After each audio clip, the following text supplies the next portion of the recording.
Ladies and gentlemen, boys and girls, aliens and monsters of all spaces and ages and time, the 39 people watching us from all the platforms around the world.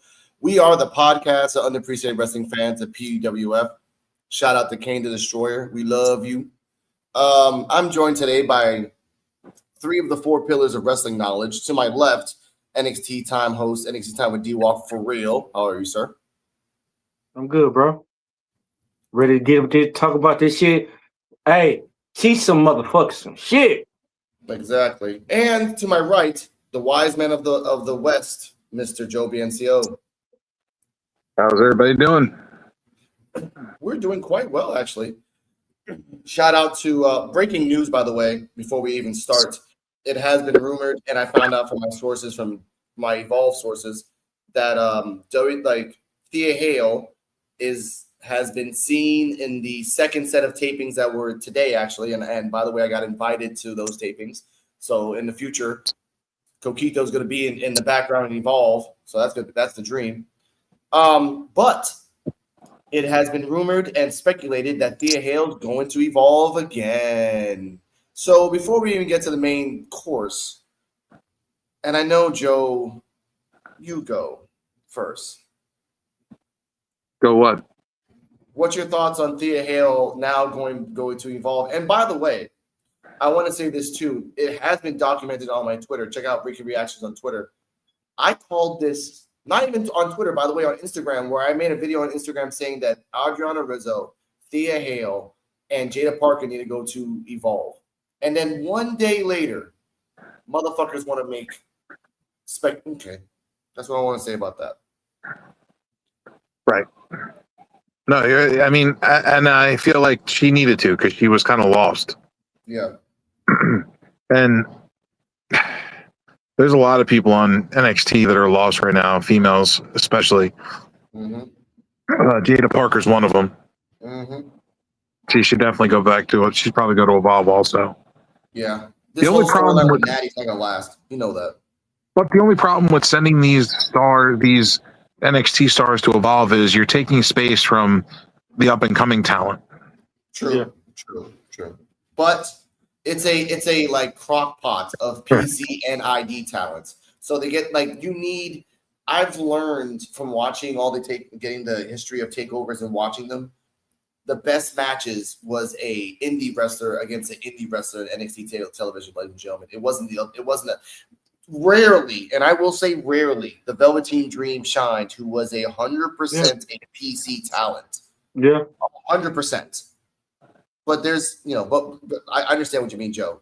Dennis, you're the purveyor of NXT time with D-Walk, the man who loves butts.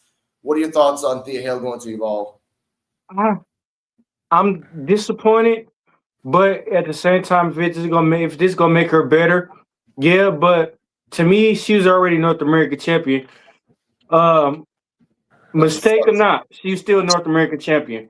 Yes. To me, you should have like people like Lizzie Rain, or you should have like newcomers going to Evolve. Thea Hale, we know Thea Hale could wrestle. We know Thea Hale, the potential she could do. But it's just they're not giving it to her, so why should she get demoted to Evolve? Like I said, she's already champion in NXT. Why? Okay. I love you like a brother, so I will let it pass that you said demoted to Evolve because that's not a demotion. I don't mean it like that. No, I don't mean it like that. I don't mean it like that. I mean like, to me, Evolve should be where like this. You mean like that? Yeah, he means like he's gone. He's gone. Okay, well, Evolve, and to defend D-Walk, Evolve is a demotion. Evolve is a demotion. You looking at Apple? LFT, the Evolve. That's going backwards. NXT is supposed to be the step up from Evolve, and they suck. And then you're supposed to go from NXT to the main roster. Yes. No, I get it. I mean, let's be real. Like most of the people that were in Evolve get snatched to NXT really quick, or the AAA. Jack Cartwheel, Elio LaFleur, Dorian Van Dux, Tristan Angels. Thank the gods, fucking Starboy hasn't been picked up yet. He's our little treasure boy right now. But this is the reason we're going to talk about this, ladies and gentlemen, and talk about NXT as an introspective from 2012 to 2020. Mr. D-Walk and Joe will go from 2020 and above because they watched it. I was poor, so I didn't watch NXT during that time, and I didn't really give a shit. But before we continue, I want to give a shout out to the family, and even this guy, Influential Sports, for making the NXT Black and Gold versus the NXT 2026 debate, because it inspired me to talk about this history lesson. Because again, various plot holes, various just contextual cues. It was all over the fucking place, and most of those kids, and I call them children because they're under the age of 25, 28. They were technically 10 to 12 years old if they were consistently watching NXT. That doesn't make any fucking sense. I was in my 30s when I was watching NXT. And I say this religiously watching NXT from 2013 to 2019. I kind of, after Cross, I'm like, all right, I'm done. You guys are just not at my fucking level. But yeah, and yes. if you go talk about us, make sure you tag us so we could watch it and see the shit, though. Like, don't do no sneak dissing and shit. Like, let us see the shit so we can give our opinion too. Like I said, at the same time, this should be no argument. This should be no debate. We should be content creators. We should be putting shit together, not going against each other. We don't want it to talk. Come on, bro. Yes, that's why I want to say thank you, Eds, for inspiring us to make this video. This is not a plagiarism. This is not a debate. This is not going to be an NXT Black and Gold versus 2026 debate because, ladies and gentlemen, aliens and monsters, there is no debate. And we're going to show you that NXT Black and Gold will always be the better brand because it was made by somebody, and after they passed, they milked it until it was dry. They did. After Dusty died, they milked that motherfucker for 4 more years. And it was because only of the formula that Dusty made that they survived. Once they started becoming the brand against AEW, it just kept going downhill and downhill. And then you got the fucking splash color. We'll talk about that later. But NXT was Triple H's baby. It was Dusty's baby first. And then Triple H and Shawn Michaels learned from Dusty and kept it going for 3 years. They learned the formula.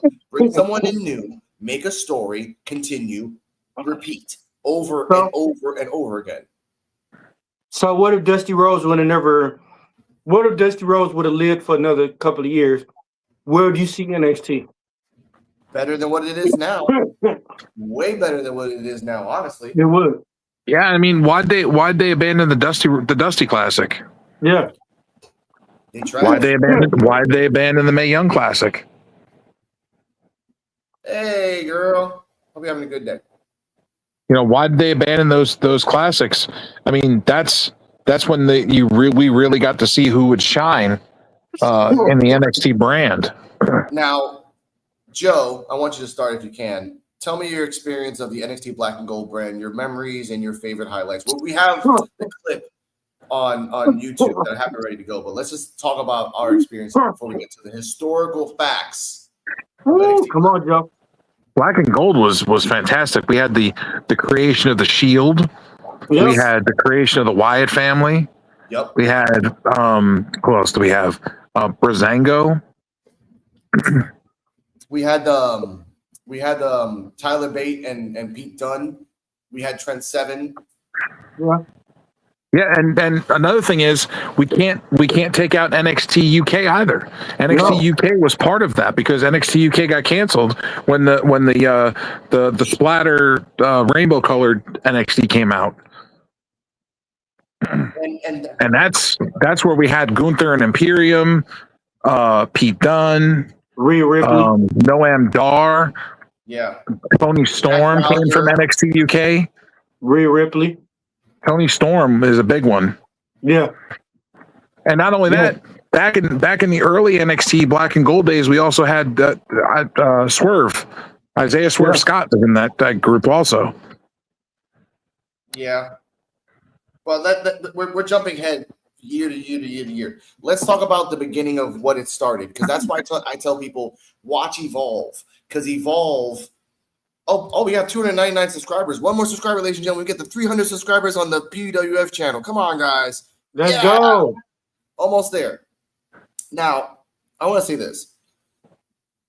Evolve right now is 2012, 2014 NXT. And I say this because it took them 2 years to set the story, set the background, set the details for that when 2014 hit with the Four Horsewomen, with the Sami Zayn, Kevin Owens story, with the Neville story, with Sanity, with the Wyatts, and even everything else. It had to grow. Yeah. And that's the point I want to say. It took 8 years for it to, like, it peaked. Yes, it peaked around 2019, 2020. But from 2012 to 2014, you were watching a show that they were learning on the fly every week.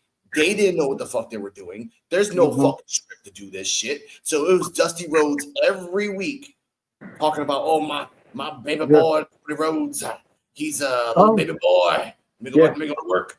And then he goes to work. And every week he did that. Every week. And when the Four Horsewomen came out, revolutionary. When Paige came out, revolutionary. When freaking Kevin Owens betrayed his best friend, which they put it in the timeline, was devastating. When Rico retired against Cesaro in NXT, it was legendary. 2 out of 3 falls with Sami Zayn, legendary.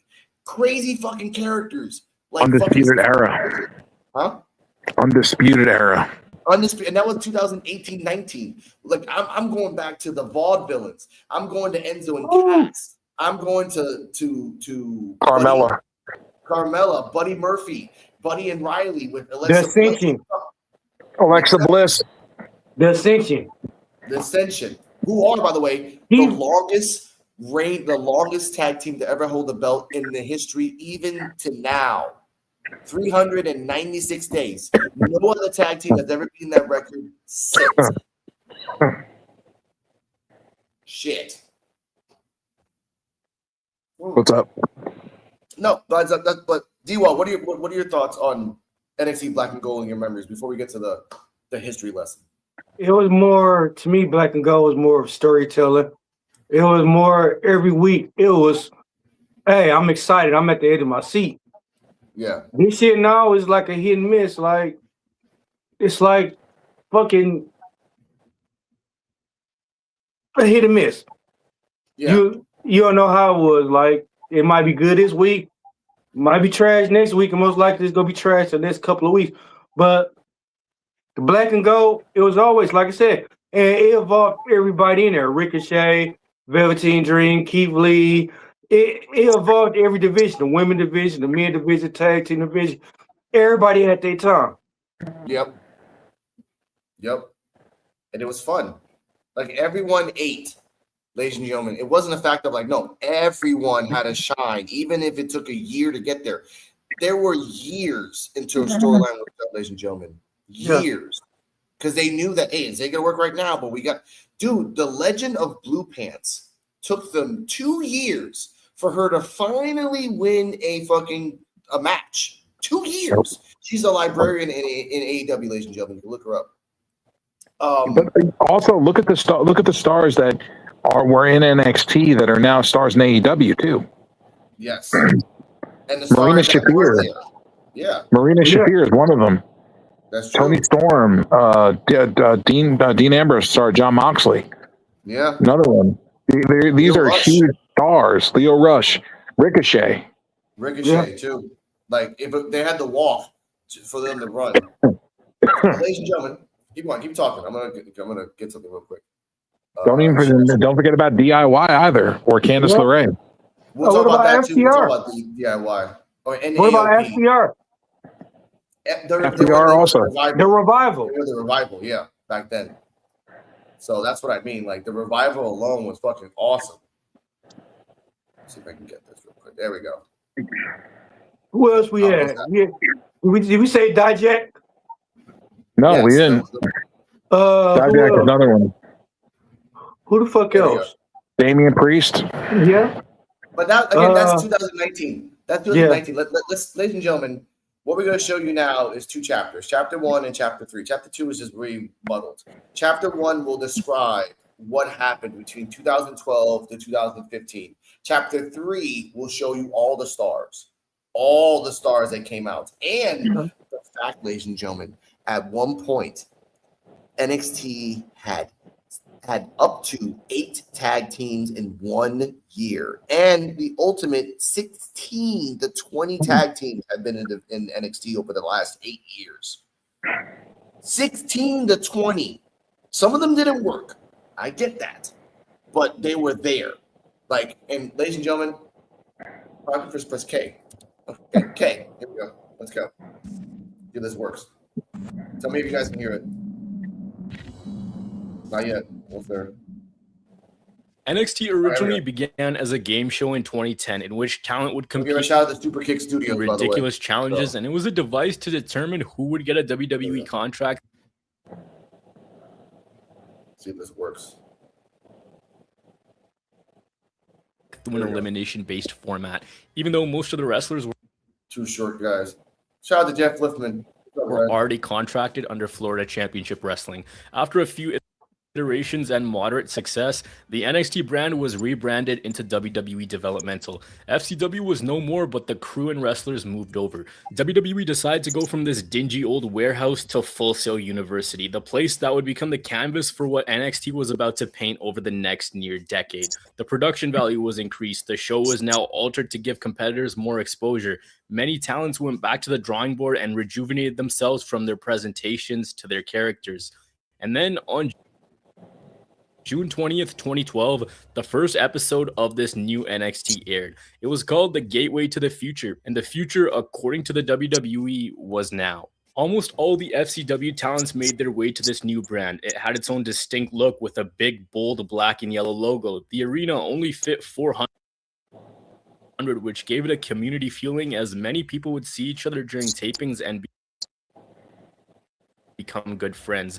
Dusty Rhodes was the on-screen general manager as well as a mentor to talent behind the scenes. He was the guy who helped make these stars the best version of themselves. He truly helped them establish the why. Why were they in pro wrestling? And when Dusty worked with these people, it came to the forefront on TV. And of course, they had their own cast of characters. The push early on was to showcase young talent with distinct looks. Guys like Bo Dallas, The Ascension, Bray Wyatt, Leo Kruger, Paige, Mike Dalton, Biggie Langston, and Seth Rollins. The same Seth Rollins who would become the first ever NXT champion. In August of 2012, the Gold Rush tournament was announced. This was an 8-man single elimination tournament to crown NXT's first ever champion. Seth Rollins etched his name in history, and he, as well as the brand, never looked back. One of the real gems in WWE's developmental system was Rollins, so it only made sense for him to be the first. You saw a woman get more TV time and be treated as an important factor of the show. They weren't relegated to 2-minute matches. They could build their characters and have original stories, which lasted multiple weeks with reasonable payoffs. The first true woman star for NXT was Paige. Her character was the anti-diva, rebelling against all the norms of the typical WWE Divas wrestler you'd see on Raw or SmackDown.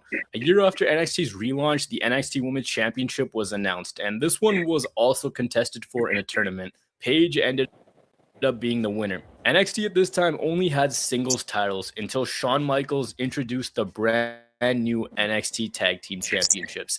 Tag team wrestling would become a staple of NXT. A wide variety of teams went through there, and the matches and storylines were sometimes better than what was happening in the main event. The team of Oliver Gray and Neville became the first ever NXT Tag Team Champions when they beat the Wyatt family. Neville would eventually win over audiences with his aerial offense following the team splitting, and he became one of NXT's most early success stories. There wasn't anything too crazy when it came to storylines or deep-rooted feuds early on.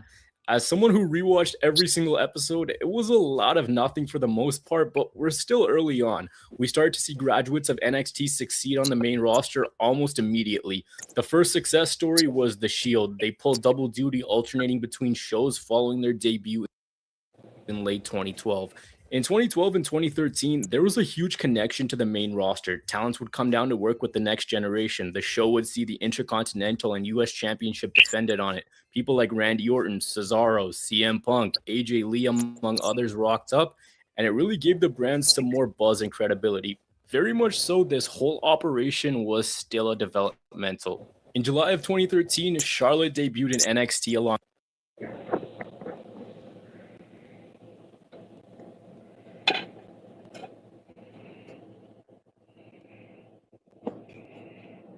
I paused it right there because I want to talk about that. In 2013, you guys remember when Titus O'Neil went down there and Cesaro? Sorry, a second.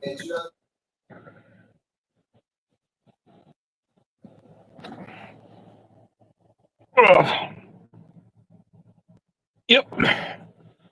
Okay. That's what I want to bring up.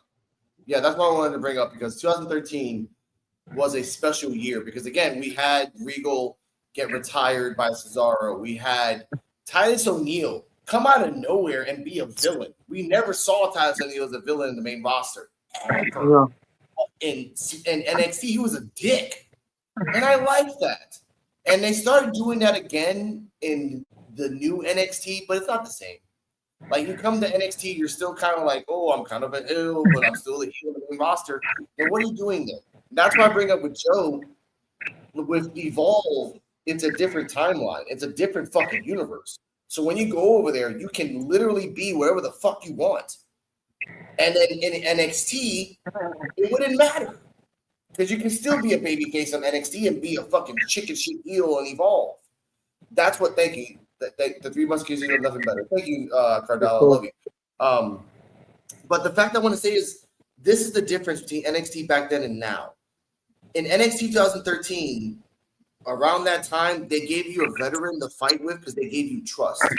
We trust you to do this program. We trust you to do this. So go out there and do it. And let's see what happens. So, Joe, what are your thoughts on that? Around 2013, they started bringing veterans into – and also, if it wasn't for AJ Lee coming down to NXT, Bayley would have never got the hugger gimmick. Ever. I feel that they were bringing veterans in because they wanted to test the new talent, the new up and coming talent's abilities against veterans. It also would bring more eyes to the product. True. From a game show to this, 1 year difference, they're trying. And this is 2013, where Vince wasn't really giving a fuck. Around 2016, he started giving a fuck in a sense, but around here, he didn't really care about anything. Wouldn't the original NXT be considered the Nexus? Yes. Because then that was a game show. Yeah. But they wound up forming a group, which was very different. Yeah.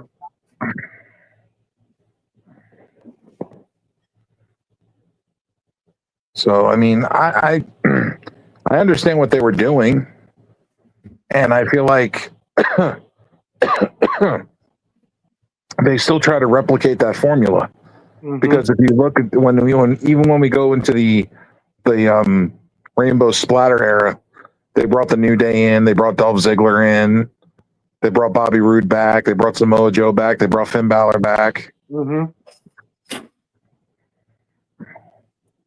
They were trying to relive, use the stars that were already up and coming, but already made it to the main roster, and they brought them back down to get more eyes on the product. Yeah. And you know, it's a weird coincidence. Almost 10 years later, they're using the same formula again, whereas in 2026, they're trying to do the same formula again. But they don't understand this one formula worked because it was in a different timeline, different area, different circumstances. You can't do the same thing twice in a different area. You just can't. It was in Full Sail. It went from Full Sail to the Performance Center. And Evolve is in a smaller version of the Performance Center, which looks like fucking Full Sail, which is fucking weird. NXT is now the Raw and SmackDown of NXT, whereas Evolve is the NXT of WWE, which is fucking weird. But let's you off your thoughts on, again, Titus O'Neil coming in, Cesaro. The fact that Cesaro retired Regal, and I remember that match in the back of my head. That was a fucking not a bloody match, but he beat the shit out of each other. Yeah. Hey, people forgot about Hideo Tamava. Hideo Itami. Hideo Itami. Yeah, people forgot about him. What, Finn Balor? This one in NXT when Finn Balor when he used the demon gimmick more often. Not one every 3, 4, or 5 years. This one he used it frequent and yeah. Wasn't Kota Ibushi in the original NXT too? No, he was only in the Cruiserweight Classic. I thought he was in NXT. No, well, they used him for only once. That's it, and then that's it, just a rental. They should have tried to keep him. Yeah, I know, but he didn't want to stay. Remember, they gave him a shitload of money. He just did this because someone asked him. He said, "All right, I'll do it as a favor." He didn't. I don't blame him for not. I don't blame him for not wanting to stay. Look what they do to the Japanese talent. yeah. No, I know, but no. Here's the difference between NXT Black and Gold and then. They treat Japanese talent like trash in the new era. Yes. However, in NXT, they actually respected the talent. It depended on them. It wasn't dependent on us. It was dependent on them to put themselves over. Like Asuka had to put herself over. Kenta had to put. Tommy had to put himself over. Io Shirai, Kairi Sane had to put themselves over. That was the point. Yeah, but once they get to the main roster, they get fucked over. Yeah. But here's the difference. Yeah, but you know what's funny? The same formula that fucked NXT over in Black and Gold is being used in the main roster somewhat. Because Javon Evans is thriving. I know you don't like that joke. Trick Williams is thriving. So Ruka is thriving. But JC Jane, not so much. And I told people If you consider Javon thriving, then I think you need a pair of glasses. no, okay. Yeah. He was in the semifinals of the King of the Ring tournament in less Did he win? Up there. Did he win? Did he win? Because Jey Uso. If it Okay. wasn't Jey Uso, How many championships has he held? back to the video. Over his career, how many championships has he held? Okay, fine, you win. Fine. Back to the video. And here's my thing. The first opponent on weekly TV. Hey, He was Bailey because of what they'd eventually morph into. These were Go on, D-Wall. no, I can wait till after the video. I got you. All right, let's go. two All right, fourths of the almost group done that would chapter go one. on to be known as the Four Horsewomen. You're always told Yeah, that well, these four are really studios. important, but never the why. And the why is actually pretty simple. Basically, in a smaller scale, they were what the SmackDown 6 were to SmackDown. They were the ones who everything went through. The hell? I don't know. There you go. They were One definitely. way or another. Everything revolved around these four. Tag That's team me. There we go. Should be working now. rivalries, There we go, one-on-one rivalries, championship matches, betrayals, you name it, it was up to these four. The first person who debuted out of these four was Sasha, and it took her about a year to really differentiate herself, but once she found her stride, she rode a wave of momentum and she never looked back. Bailey was a shy fangirl who slowly gained confidence and won over the fans. Becky Lynch came later on and had a generic Irish gimmick, which she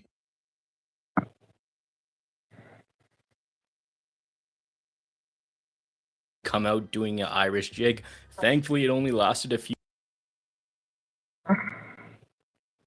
weeks, but she was the last one to make her debut compared to the other three. But through the creative team's writing, they were able to get her on par with the rest of them. Becky Lynch, Sasha Banks, Charlotte, and Bailey were instrumental to the rise of NXT and the re-rise of women's wrestling. Yes, I said re-rise because despite what WWE might tell you, there was an amazing women's division before these four. They just killed it off themselves and they don't want to admit it.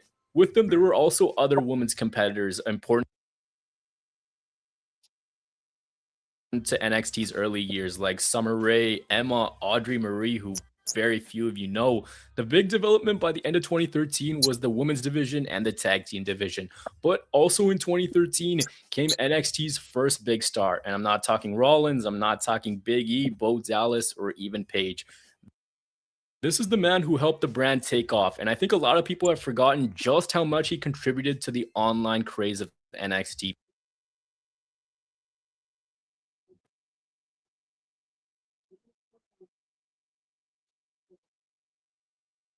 Are we pausing? Okay. I wanted to pause right there. And I know you guys say something to my girlfriend saying Javon Evans defender. No, but no, this is what I got to say. Spicy. This is what I was going to say afterwards. Yeah. It wouldn't have made sense for Javon Evans to win Mm-hmm. and then eventually he had to fight Roman Reigns. That'll be a squash. Like, let's say this. He would have had to fight Oba first. Yeah. Well, but they would finish the story. Go on, Duval. No, like I said, they would have had two ways: let Javon win, and then let Brock Lesnar interfere and help him. But I'm hoping they don't do that because I want to see Obafemi go strong.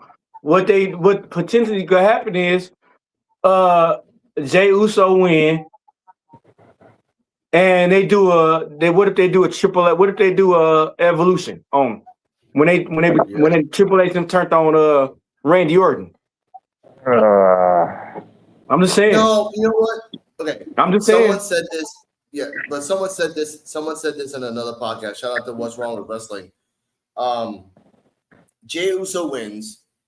Jey Uso looks at Roman Reigns with the belt saying, okay, we're both champions. So then Civil War starts. Or like you said, Evolution, Jey wins. Then Fatu and Jimmy become a tag team. They win the tag belts. They become the new Undisputed Era.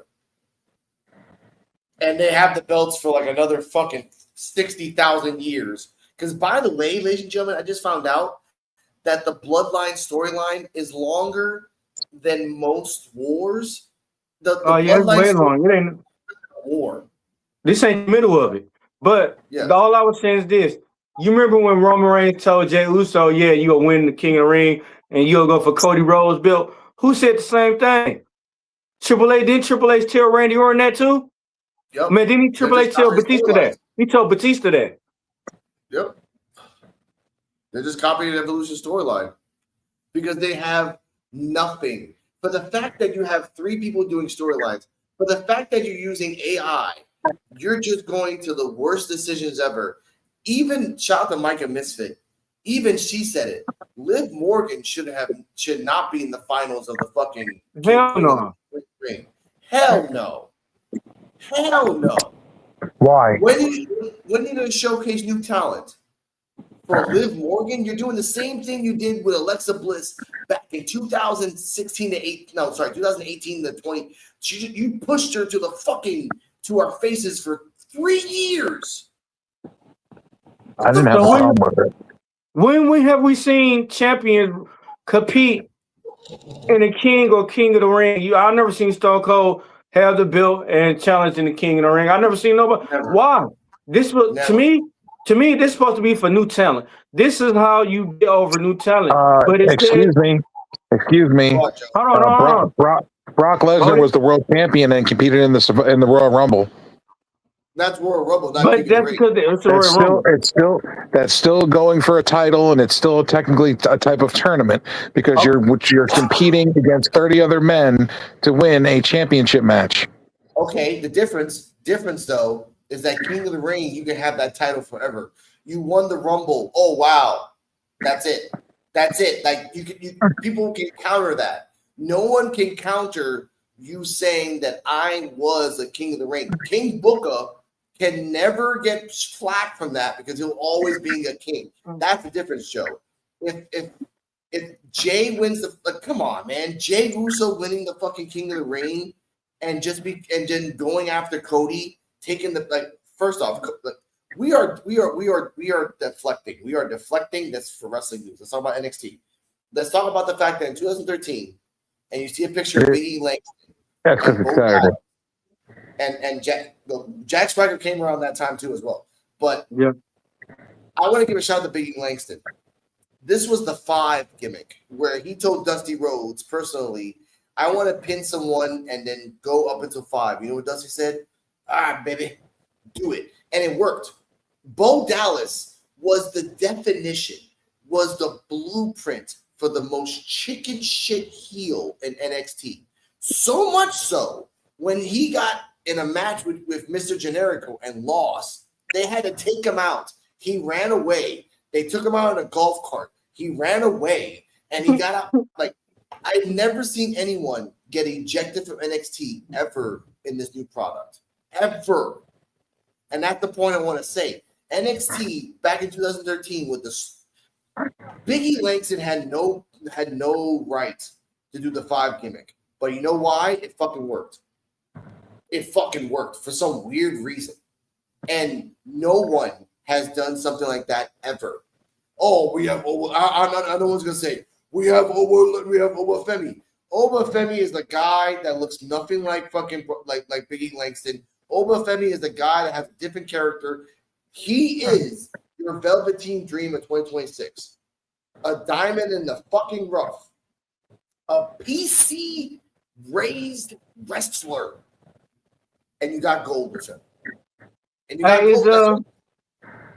Is Apollo Crews? Did they release Apollo Crews? Yes. They fucked up. Imagine Apollo Crews over Femi and fucking Omos. We'll talk about that. Because NXT back then and now is cyclical. Yeah. Now, Joe, do you remember? I don't think you remember this, but do you remember the wrestler Lars Sullivan? Yep. Yep, Joe. Okay. Joe, aware of it.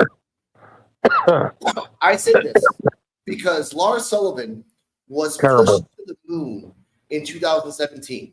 He had no business to be in wrestling. I just heard some podcasts. Again, shout out to What's Wrong with Wrestling. Also, shout out to Wrestling Super Friendos.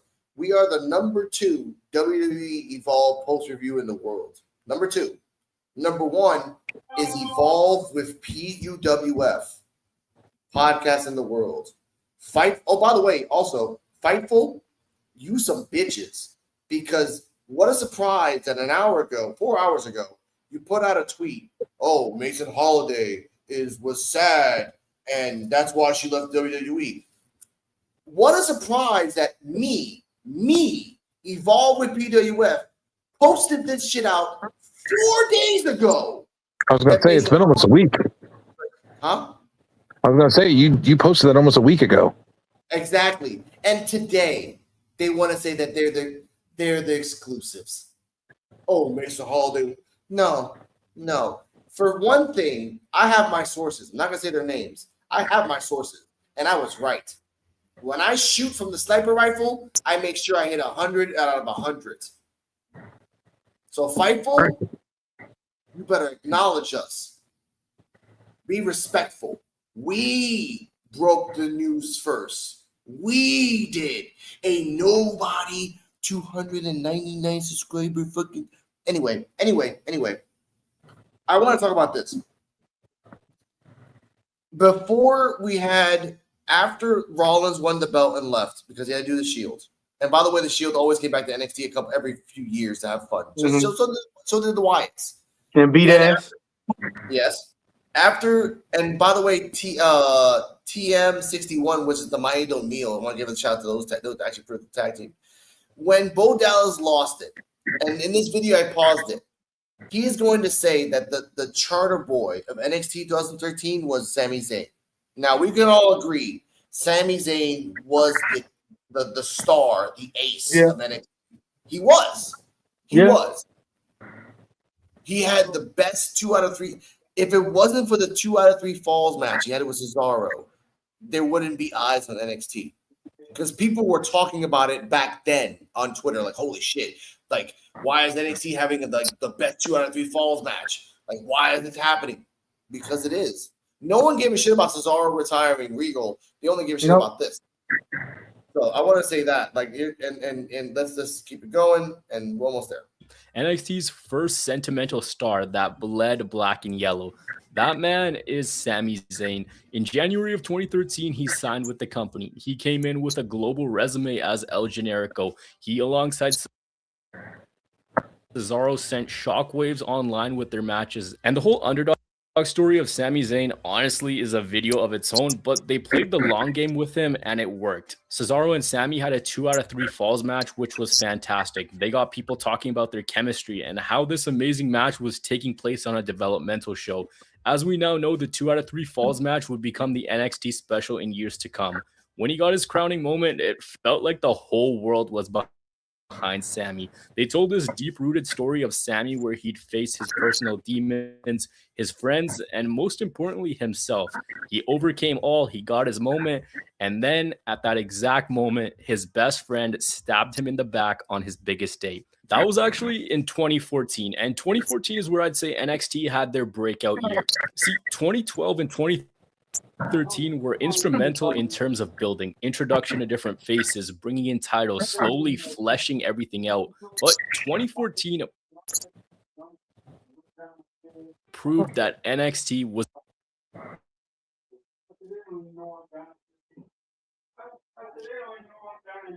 El nuevo Secret Atlas Dry Spray combate el 99% de las bacterias que causan.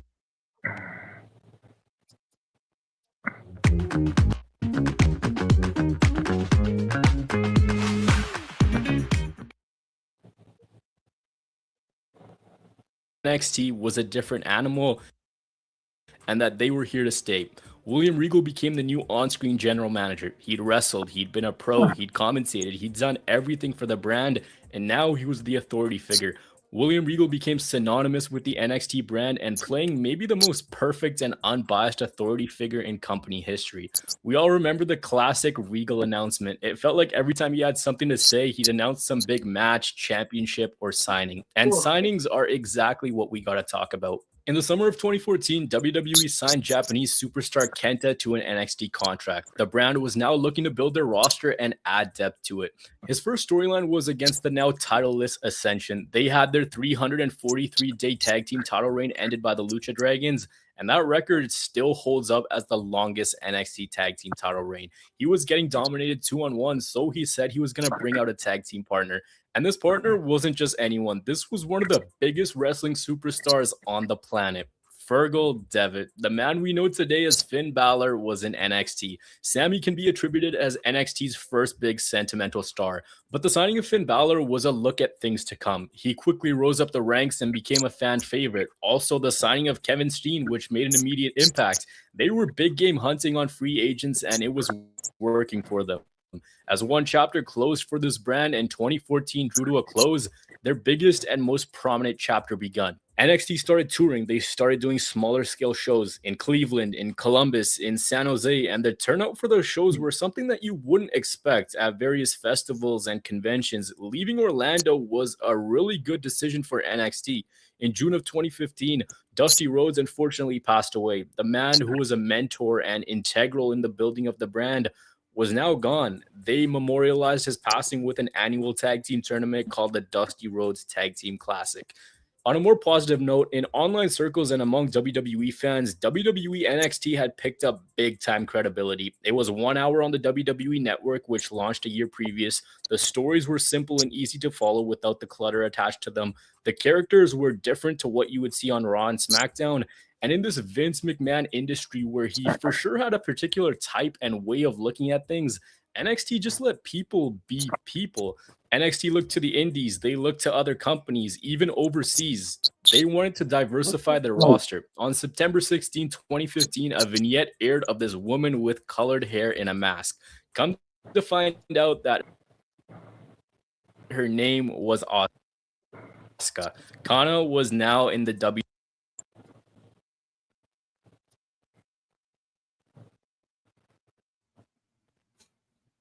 We'll stop it right there. Now, with the history lesson that's been told from us, the Kevin Owens story, the Neville story, the fact that Finn Balor, which by the way, he was hot. He was only in NXT for like maybe a year. That's it. And then he went to Raw, had that match with Rollins, won the belt, but messed up his shoulder. Yeah, he fucked up his shoulder. I mean, for real. Yeah, but then he got screwed over. He never got a chance at the show. Of course, because it was Vince. He gave you one shot, and then that one shot was done. And he's like, "Oh, you're not strong enough. You're weak," and that's what they did to him. But before that, to get Prince Devitt from the Bullet Club, because at this time, 2013 to 15, the Bullet Club was just starting to become hot. It wasn't until like AJ was over there, and then Cody was over there. Like, it started blowing the fuck up. Yeah. We had But then when Asuka arrived, a 500+ day reign, the fact that she vacated the belt only because they were calling her up. That's it, and a fake injury. That's so, Joe. What are your thoughts on? Let's talk about the rise of the legend of Asuka, because again, no one has done that since, ever. I just feel like she was undefeated, which is great, but at the same time, when she lost that undefeated streak, when she got called to the main roster at WrestleMania, that was kind of stupid. They should have kept the streak alive. Yeah. Yep. The same way with Obafemi. They vacated it though, so that's why I meant, like, for Asuka, they vacated the title because she had a fake injury. So it's like, so she still kept the streak. She just, fake injury. Yeah, she kept the streak until they decided to screw her out of it. That's true. That is true. Mm-hmm. And it's sad. It is sad because honestly, like, Asuka's reign, and I think they'll talk about this, but I'll say it myself. I watched every week of Asuka's reign because when she got there, that's on me. When she got there, she didn't know a lick of English. Nothing. Not a damn thing. And it took her a year, and Mr. NXT and basically Mr. Triple H understood, like, this woman doesn't understand, can't speak English worth a damn. So let's just put her in pool segments where she's sitting and chilling. Let her say like one sentence, and that's it. And this worked for a year, ladies and gentlemen. This worked for a year plus because she was 500 days. She fought everybody under the sun. She fought everybody in the roster to the point where Mickie James came down to try to fight her. Ember Moon, Bayley, Nikki Cross, everybody tried to fight Asuka. And they all lost. And that was the best thing about her reign. Nobody is ready for Asuka, and that phrase was dominant. Nobody in the roster now in NXT, nobody is even close to that aura. As much as they try to push motherfuckers, and JCJ was a double champion. I'm guesstimating what people are going to say about this. Yes, she was a double champion, and every match and every time she was in a match, there was always a freaking interference. Always. So you cannot compare an always interference champion to a champion like Asuka that she never cheated until the final days of her reign. She never fucking cheated ever. CBS herself. Everybody. She beat Bayley twice. She beat fucking Nikki Cross twice. She beat both the Iconics. She beat everybody. And then when she fought Ember Moon, and the storyline that NXT put out there was NXT's Ember Moon's eclipse cannot be defeated. Asuka saw that, so the first match they had, she cheated to win. And they never had a second match because she had to vacate the title, and then they had a match and Ember Moon won. But Asuka's reign can be cemented as the history of how to book an international wrestler right. Right. So I say down in the comments, anyone that's watching us right now, the number is 5 people. Tell us, please, any other person that's gone close to the aura of Asuka in NXT Black and Gold. Because I started watching NXT between 2024 and up. And no one's close. Stephanie Vaquer was getting there, but they took her away. If she would have been there for a year and done all the shit that she did, she would have been close to the Asuka. I'm not saying surpassing it, but close enough. Because there's going to be nobody doing that. Nobody in this division can do ever the 500-day reign. No one. Nobody. Sorry, dude. Joe, your thoughts? I mean, I don't disagree with. I mean, I agree with a lot of what you're saying. I mean, Asuka was one of those once in a lifetime talents, and they kind of screwed that up when she went to the main roster. Yep. I mean, that's about it. I mean, that's it. They screwed her momentum up. Yep. But do you see Had her anybody win. close to that? Close to Asuka? Yeah. I mean, Good, somebody in NXT, not in the main roster. NXT right now, all the women that's in the roster. Do you see anybody that can? Again, you have to start her off undefeated, and technically, everybody in the roster is not undefeated.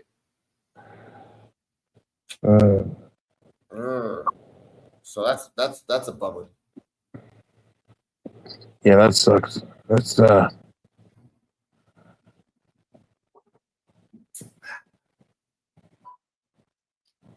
Moving on. Let's just move on because honestly, this is sad. Because again, NXT 2026 is better. No, if the wise man from the West can't even give me a name of NXT talent now that's comparative to Asuka, that's sad.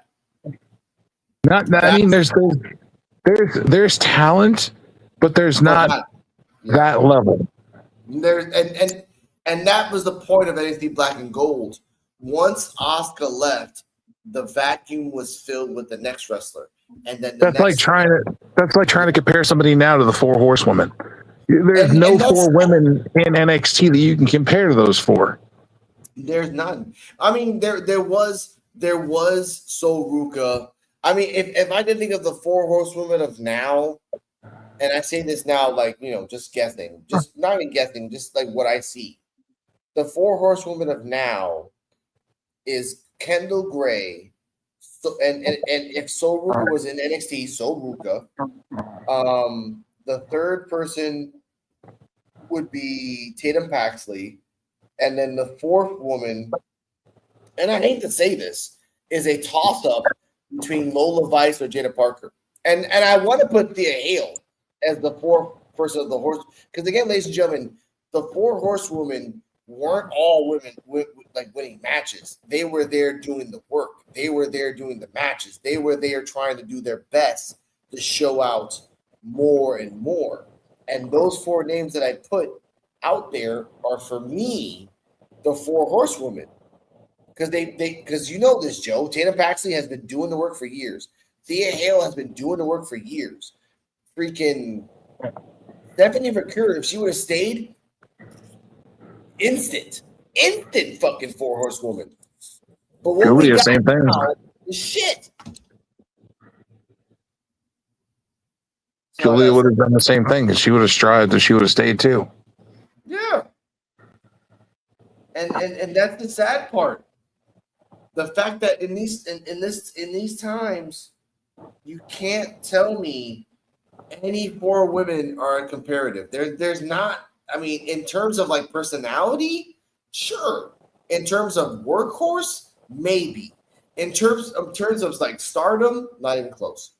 Not even fucking close to the Four Horsewomen. And that's what's sad. You got a stacked women's roster on NXT, but none of them can compare to the Four Horsewomen. No, again, Jada Parker got the talk, but she doesn't have great matches.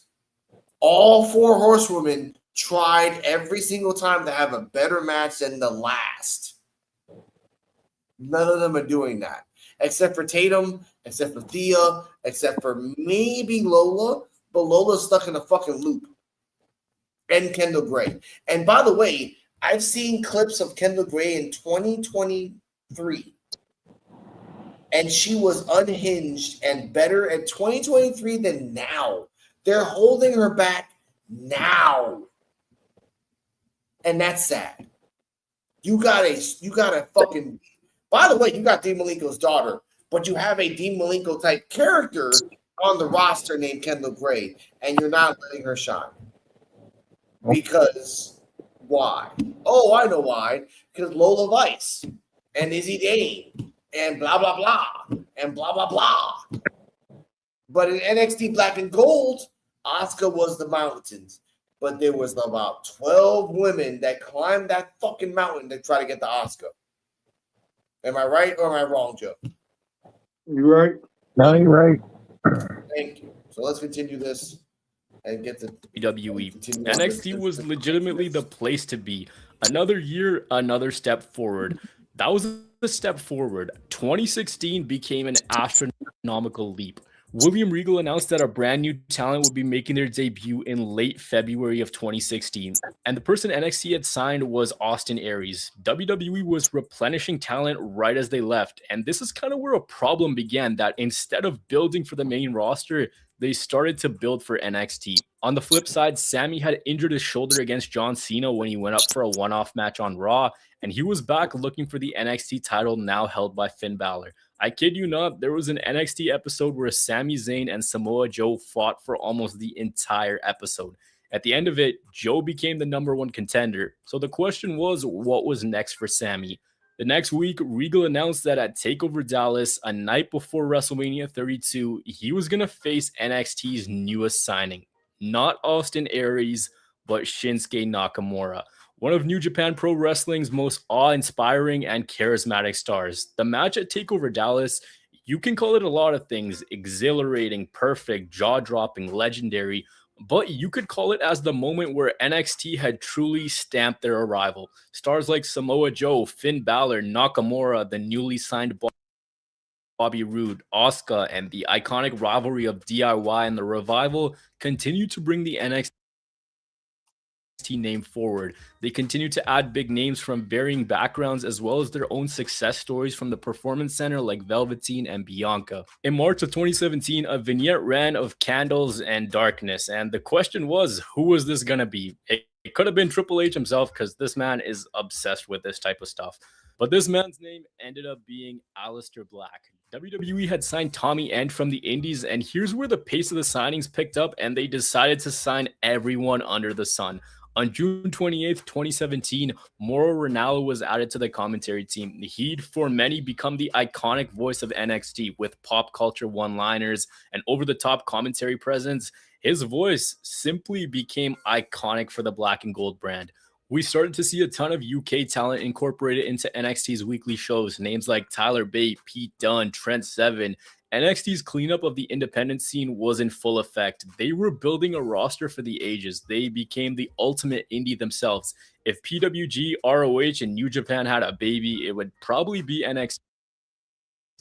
We also had the return of Drew McIntyre, who had some huge expectations on his shoulders the first time around. He left, rebuilt himself, and now he was on his redemption tour. He did that. He beat Bobby Roode to become the new NXT champion, and following that, Kyle O'Reilly and Bobby Fish appeared on the ring apron. Another well-known team by the name of Red Dragon. And at that same moment, from the crowd emerged Adam Cole. Adam Cole was a huge name on the independent circuit, and WWE signing him was literally them signing their poster boy. Mauro Ranallo said it was a seismic shift in the NXT landscape, and it was just that. The formation of the Undisputed Era, there's just something about the group which became synonymous with NXT. It's fitting that that was the group whose main colors were black and yellow, and they defined this brand at their peak. They became staples of that show. They also became the reason why War Games was revived and brought back to the WWE. In the coming years of 2018, 19, and 20, NXT would see its biggest growth period as the buzz became paramount, the roster became stacked, and the intricacies of stories grew larger and larger. NXT was no longer this little project out of Full Sail. It had grown. They were running venues just as big as the WWE, with more engaged crowds, better matches, and signings galore. Fans became elated with the product, and it was almost satisfying to know that whatever might be happening elsewhere, NXT was always reliable. NXT always had your back. People were excited of this next generation for the WWE, and the fantasy bookings, I remember them. They were off the chain. The brand grew in roster size, in championship size, and in popularity. People were waving the NXT flag high, and many people were proud to follow the WWE again. And that's no exaggeration. The height NXT had reached by the time TakeOver New Orleans came was astronomical. They were through the roof. They had talent. They had the matches. They had the stories. They were the quintessential wrestling product. so astronomical that by 2019, what was once a developmental made its way to national television. They had a rich roster of talent. Guys like Finn Balor, Johnny Gargano, Tommaso Ciampa, Cole, Shirai, Ripley. The list goes on. NXT was not your kind, and it was taking the industry by storm. But you may have noticed that I've glossed over one very important thing.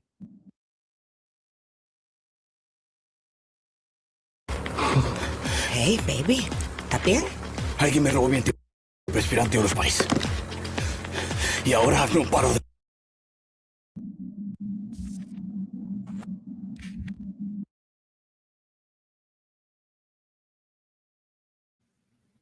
I don't need to hear Spanish Old Spice. So, what are your thoughts, Joe, on Chapter 1? Because again, they brought up a lot of names. They brought up a lot of good. They brought up a lot of good things. And he is right. When the Undisputed Era came in, that was kind of like the shift to a new beginning for NXT, kind of, because that was when a lot of people started coming in and watching NXT more often. If it wasn't for the Undisputed Era, a lot of people might not have watched NXT. That is true. And for the fact that Undisputed Era was the reason that there was a War Games. That's what I loved about that. Like, it's the truth. Like, they were being so chaotic, being a 4-person team, they had to bring War Games just to equalize it. Yep. And then return. That's also when we had the iconic William Regal War Games. Yeah, exactly. Which I love so freaking much. I miss that. I miss that Regal's not even there anymore. He's there. Yeah, but it's not the same. It's not he just pops in for a minute and then never comes back. So all right, whatever. The fucked up part about it is, as much as the Undisputed Era helped define NXT and bring people in, why did WWE not try harder to keep them? Because they realized everyone, not everyone is the same paycheck. I heard that in reports Adam Cole's worth this much money and Kyle O'Reilly's worth this much money, but not this much. So it really gets you right in the ass of how they want to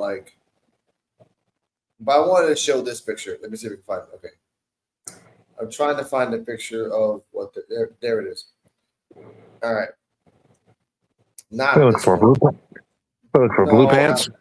I'm trying. Give me a second. I'm just gonna press play, and then I'll Button, pause. but really good run of Nikki Cross in NXT. Give me a I think second. you're right. Here, It's trying It's to gonna kill come out. Oscar. I saw this picture and it inspired me. And It's lastly, in this there it is. section, I gotta touch on something that the brand.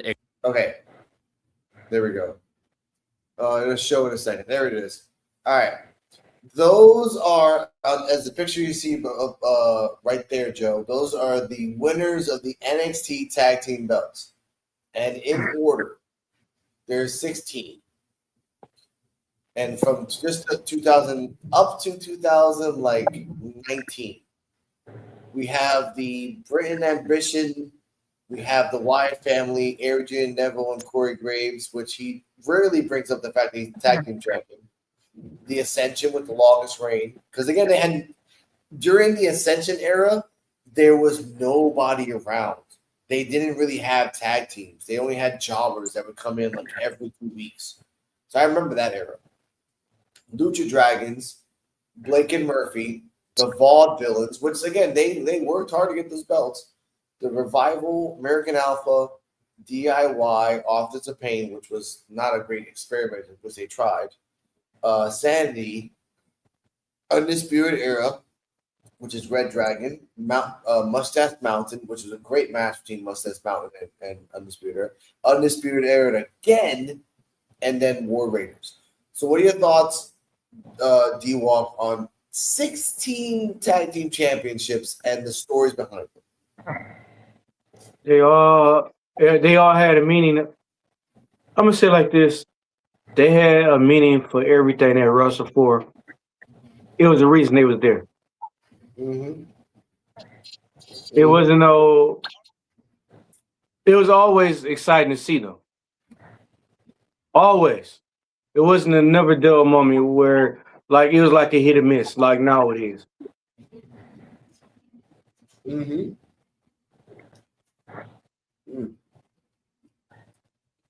Joe, Nowadays, your thoughts? nowadays we don't even have a lot of tag teams. Nope.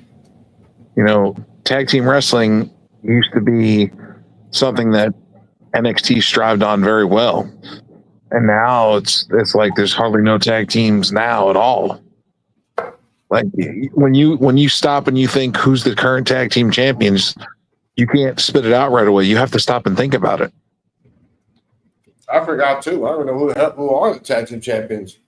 The Vanity Project. Oh yeah, the Vanity Project. But that's a true tag team though. That's an actual tag team.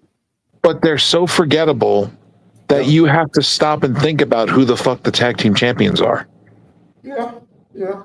Back in the day, you didn't have to think twice. You knew who the tag team champions of NXT were. Because they had a division. And you knew the 3 contenders going forward. No matter what year, you knew exactly the champion and the 2 teams are going after it, at least. Off the top of your head. You didn't have to think about it. Mm-hmm. We're not including Enzo and Cass. We're not. Because Enzo and Cass never won the title. It took 4 years for the Street Profits to actually win a title because they didn't even know each other. There were others. Again, there were other tag teams that not even on this list that were all like Lars Sullivan tried tag team for a little bit. That was even bad for like 6 months. They kept putting him in tag teams for about 3 months, and then he never really won because he kept beating the crap out of his tag team partner. Nope. So, Street Profits, they won them, didn't they, once? what? Tag titles? Lars Sullivan? Hell no. No, the Street Profits. Yes, after 4 years. Yep. Even American Alpha. I think they're there too. American Alpha won a belt. And the story behind American Alpha was Chad wanted to be a tag team with Jason Jordan, and Jason Jordan just didn't want to be in a tag team. And once they finally meshed, it was just gold. And then Jason Jordan got hurt, and that was it. Yeah, but Jason Jordan got hurt in the main roster. It wasn't NXT. He was fine in NXT. Once he got to the main roster, he got fucked up. It happens. So, same thing happens in the main roster now. So you go from NXT and then you make one mistake and then you're just buried. Fucking awful. Yeah. Well, let's go to chapter 4 so we can just end this beautiful story of life.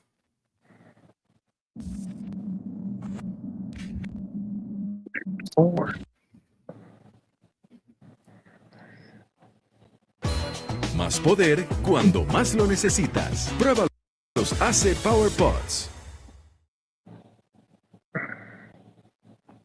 Well, was that Tide Power Pods? Wow. Or was that the generic form?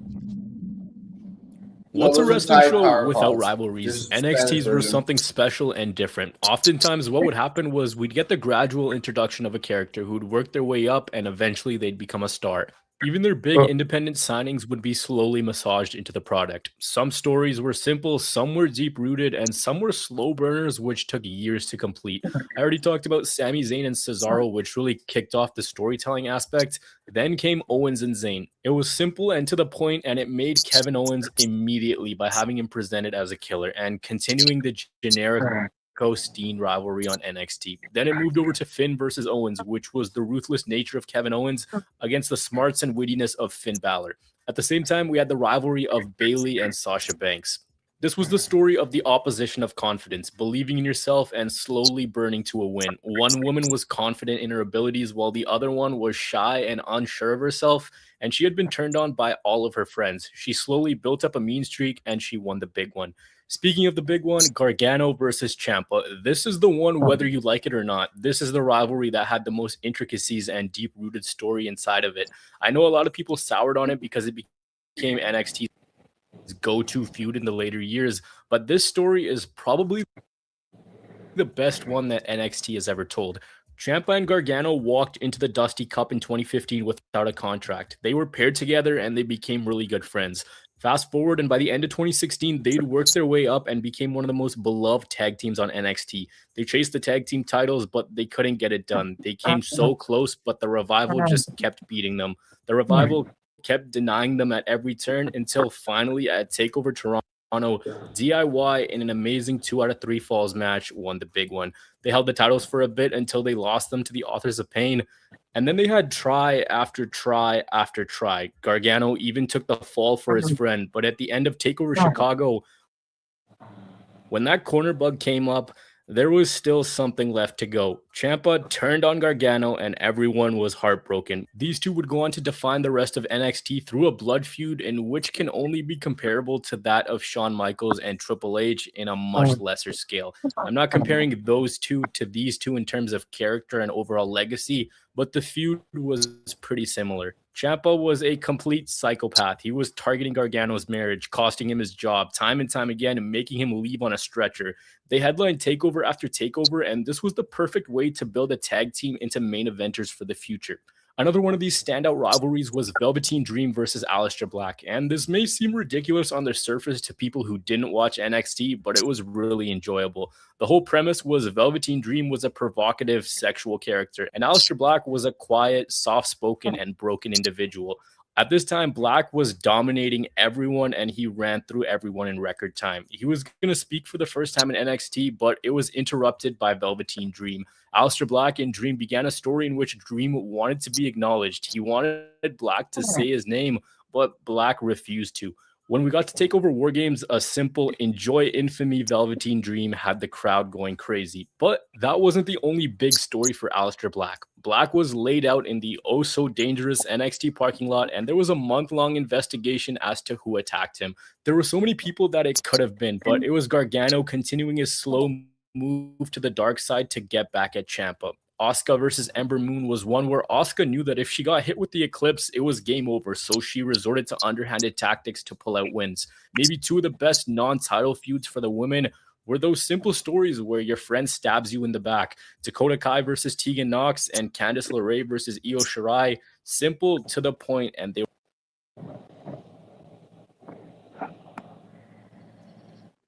I actually wanted to talk about that, of the Velveteen Dream versus Aleister, and Aleister versus Gargano. And D-Walk does not like watching NXT.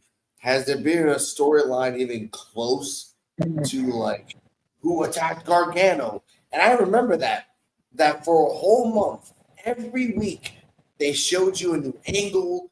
They went after a different person. And no one knew it was Gargano until he came out himself. So, yeah. Joe and D-Walk, what are your thoughts on that? I mean, it was more of a surprise. A lot of stuff was more of a surprise than like we could watch and see like after the first time they do it, and then especially if they wait a month, 2 months. We knew the first time they did it and everything, but we gotta wait 2 months. Finally be like, oh yeah, we did it.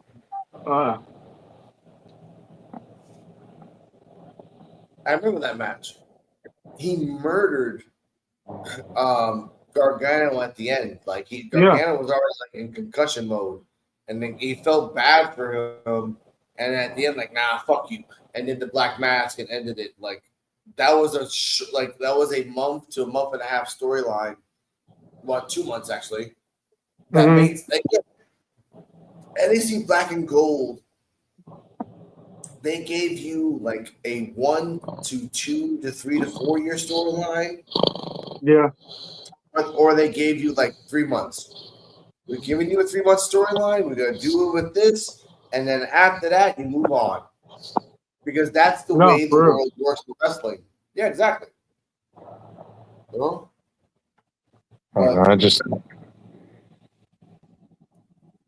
Go on, Joe. We don't have any feuds nowadays that are comparative to the feuds of and the rivalries that we had back in the day. Not even close. Not even close. Who else that? The closest thing we had Who is that knocking nowadays. at the door? Hey, Kane. The closest thing we had. The closest rivalry we had in the current time frame and the current regime of NXT would be Ethan Page and Trick Williams. Yes, and also Ethan Page and Javon Evans when he broke his jaw, when he broke his throat, and he couldn't talk for a while. Like that was a storyline. It was, but the problem with that was he didn't sell this. He didn't sell it enough. That's true. That was one of the flaws many people said. Like, oh, Who he just came back. who is he? Wolverine? How the fuck you get your jaw broken? You come back the next week. It's 6 weeks, buddy. All That's right, my game. that's good. Kane the Destroyer, how are you, sir? We good. Okay. I've been watching from the sidelines and stuff. I said, man, I got to jump in. Of course, man. What are your thoughts on NXT Black and Gold so far? Because again, we're comparing it to NXT of now, and it blows it out of the fucking water. Because again, a storyline, there's no rivalries in NXT right now that even come close to NXT Black and Gold. And those rivalries, like I said before you came in, is like between 1 to 4 years or 3 months. But no matter what, you were getting it done. So your thoughts? Oh, okay. My thoughts are there's not even a freaking comparison. It's not a comparison because it's night and day. NXT started off with just a little demental thing. They just doing something, and then before you know it, they realize what they had. I'm like, oh, wait a minute, we got some stuff going on here. Okay, as time progresses, they start immediately having people standing out. They had new signings from indie guys coming through. Okay, now everything's getting interesting. Okay, having these good matches, putting on good shows, and developing good stories, and turning just these stars into potential superstars. And that's why you have once they went through the Black and Gold, it was so many matches, so much good stuff that came out of that brand. They had Dusty Rhodes as the captain of the ship. Okay. So right now, make a long story short, there is no comparison from NXT Black and Gold, which it was literally gold. It was gold to what's going on now, because you had to have Black and Gold to lay out the whole stepway of where they at now. Now on the way from then to now, they might have made a wrong turn to Albuquerque or something, but hey, they might have made the wrong turn. But at the same time, back then it was better. It was better, and it kept you engaged. Look, you had Drew McIntyre. He came back and doing this thing. You had Keith Lee and Dijak beating the fucking holy hell out of each other. I mean, come on. You got Amber Moon. You got Oscar. You had so many. Huh? So I mean, compared from then to now the storylines of now is just, you like, what? You're scratching your head. Or sometimes it's just too freaking predictable. Or it be dumb. You can't follow it. You get so uninterested in the first fucking 3 to 5 minutes that you wind up changing the channel or scrolling or going or watching Pokemon. You find anything else to do but to watch the product now. You find anything. So there's no comparison from then to now. There's none. NXT Black and Gold was gold. Okay, I'm done. I'm done ranting now. No, keep going. Keep going. We had our time. Keep going.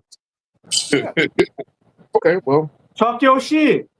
Yeah, Okay. talk your shit. Well, man, just think about all the matches that has gone in from your first NXT champion all the way down to who's the NXT champion now. Man, Seth Rollins, Big E, with Bo Dallas, the list just went down and down and down, and it was more of okay, these guys was getting so good. Some of them was just getting so good. They said, okay, we got a spot for them. We got a spot for them. And now look at some of these guys now. Some of these guys now are some of the highest paid people, and some of them might not be in the company, but they getting paid in another freaking company. Just think about it. I can't really, as far as Roman goes, I can't really think of too many matches I've seen with him, but I know he had a couple on. But Rollins, Dean Ambrose, Big E, all these guys, man. All these guys, man, they all started there. They started there and blast off. And most of these guys in good spots. Now, I ain't saying all of them is, but most of these guys are in good spots. But the stories were so believable. The stories were so good that it captivated you and made you watch. And you like, maybe these folks got something. Maybe they got something. So now it's true. It doesn't hold. Yeah, it doesn't hold your interest. Okay, they realize that maybe we got something here because now instead of us having like a few people here, a few crowd here, a few wrestlers in the ring, you got actual fans in here, and you getting more and more fans, and you filling this motherfucker out. Okay, cool. Maybe we do got something here. Now you just went from a developmental thing all the way to a fucking third fucking brand. It's still going, but it's from the blood, sweat, and tears of these guys of before. That's why I will always say black and gold and what the bullshit is going on now. That's why a lot of times I can't watch it. I can't watch it because some of the storylines are hard to freaking follow or don't make no fucking sense or they doing something extra. They're doing something extra. It doesn't even have to happen. Like, okay. Let me give y'all one good example. How in the fuck did Ricky Saints beat Oba? How in the fuck? Okay, I'm waiting. I'm waiting For the same reasons why they put Javon Evans in a match with Oba and Oba didn't squash him. Yeah, but this man beat Oba. It was only a couple guys. If I'm not mistaken, only a couple guys beat Oba. And it wasn't that many. Tony D'Angelo beat him twice. Yeah, it wasn't that many. Now, Tony D'Angelo, I can see that. Ricky Saints, or what D-Walk called Ricky Saints, but some of the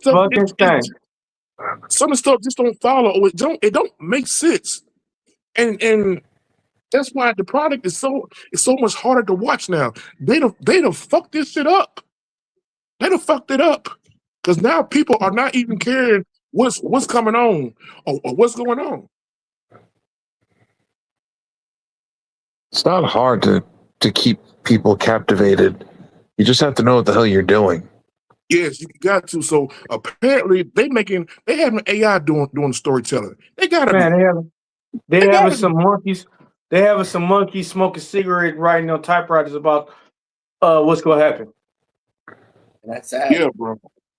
It's just the crazy part is, bro. We seen the potential a long time ago, and it was good. But what happened from 2014, 12? How far back it was? What happened from then to now? It's management. And the biggest thing about then was they had a mentor. They had Dusty, bro. Someone that was knowledgeable, that cared about the people, cared about the business. Yeah. They had Dusty, bro. And Dusty he pretty much adopt so many sons and daughters around that mother. Yep. He is either he to adopt them or they have adopted him. Yeah. One of the case. Okay, I'm done. No, okay. I want to add on to that. Like the counterpoint to like, oh well, again, NXT now has so many more pay-per-views than NXT takeovers. Again, NXT takeovers were all over the place, from one part of the world to the next. One point I want to say, NXT takeover, and even there were matches in Japan. The new product has never gone to Japan to have a match. We've sent people over there, and they have clips, but we've never had a match broadcasted, unlike Shinsuke and Samoa. And also Kevin Owens and Finn Balor. That was a funny little point where they were giving flowers to Finn Balor. Kevin Owens got mad and just like tossed him. That was pretty funny. But the thing I want to say is this. Okay, the counterpoint for the new stuff. You guys have Iron Survivor. That's great. The problem with Iron Survivor matches is that you can kind of predict who wins. You can kind of put it out there. Sometimes you can't, but the last match where Kendall Gray was, I'm like, yeah, Kendall Gray is going to win because I've been watching Evolve and like they have been setting it up. And the one with Oba, I'm like, yeah, once Oba came out, I'm like, yeah, he's going to win. So there's no purpose. But in NXT Black and Gold, they invented war games. They started doing 2 out of 3 falls matches. They started really ramping up matches. They realized, like, hey, we got to start doing some crazy shit because these people ladder matches. Let's do this. Excuse me, let's do that. So comparing, okay, you have Iron Survivor, but it sucks. Compared to war games, ladder matches, 2 out of 3 fall matches, you're not even close. You're not even close. And again, now, I say this so we can move on to the next topic. The fact that up until the pandemic, it was sort of sailing good. It was, again, 2019 was a crazy year between Dijakovic and Keith Lee and Adam Cole and everything else like that. Once the pandemic hit, it went to like the splatter color era now and then the black and gray. I've asked people, tell me a match between 2022 and now that is comparative to black and gold. And no one has told me anything. Nobody. No one has given me a comparison. No one's given me an example. So Luca's a great. Yeah, so Luca had a great match against Kaylani and had a great spot. It wasn't a match of the night like a takeover. Oh, Oba and Trick and Javon had a great match. Yes, they did. But again, it's not comparative to a match in takeover. Tell me a match in the comments when you hear this, a match that is comparative to takeover. You can't. Spoilers. Because there's nothing out there right now in the main product. And the stars that you made are gone.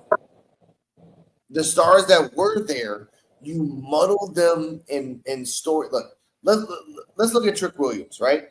Trick Williams was a stupid babyface that until he turned heel, he got better. Oh, he went to TNA, he broke records.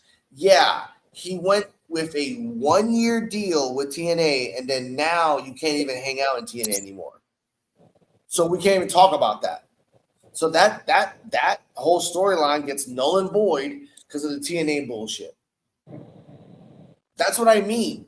In NXT, they went to Japan, and in those 8 years, they didn't renege the Japan thing. Nope. In NXT 2026, they've had to restructure history. There's no ending to their storyline. Stories start and doesn't end anywhere. People get sent up and down all the fucking time, so you can't really Evolve. Can't really go with NXT storyline because they're all over the fucking place, and Evolve is pre-taped and they're not. Comparing NXT and doing NXT versus NXT is the most asinine thing I've ever seen in my life. Honestly, the most weirdest shit I've ever seen. We're gonna have no NXT Black and Gold, top to bottom, invented, created, and was the best matches ever. to the point that it was better than most pay-per-views in the main roster. Gargano versus Andrade was the first ever 5-star match since 2011 in the main roster. I have not heard anybody say, "Oh my God, the NXT match was a 5-star." Nope. So, final thoughts on this. D-Walk, go. Final thoughts. Black and gold is way better than this bullshit.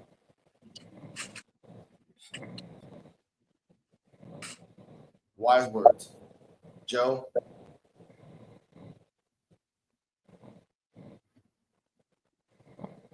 Enough said. Kane? I have to agree with D-Walk, bro. It's crazier, and it had so much potential back then. Where it went wrong, who freaking knows? Yep. And by the way, we were competing until 2019. We were competing with Lucha Underground for a couple years. So, imagine that shit. You guys ain't got Lucha Underground. You guys got AEW, but you guys are on Tuesdays, not on Wednesdays. So, you're not even competing with anybody, and it sucks. But, ladies and gentlemen, that was the final topic of that. We're done with that at 1 minute, 34 seconds. I'm 1 hour. I'm done. And, again, shout out to Influential Sports for inspiring us to do this historical fact and to give a shout out to I want to make sure I got the name of it. Let me get out of this real quick. Nope, sorry about that, ladies and gentlemen. I want to give Super Kick. I think it's name of the YouTube that we used. Excuse me. Shout out to Super Kick Studios for giving us their retrospective on NXT. I respect that. I was going to talk about Jada Parker and Adriana Rizzo and Thea Hale going to Evolve, but honestly, we said that at the beginning of the show, so I don't have to say shit. Joe, D-Walk, Kane, if you guys want to talk about wrestling, take it away. What's happening, yo?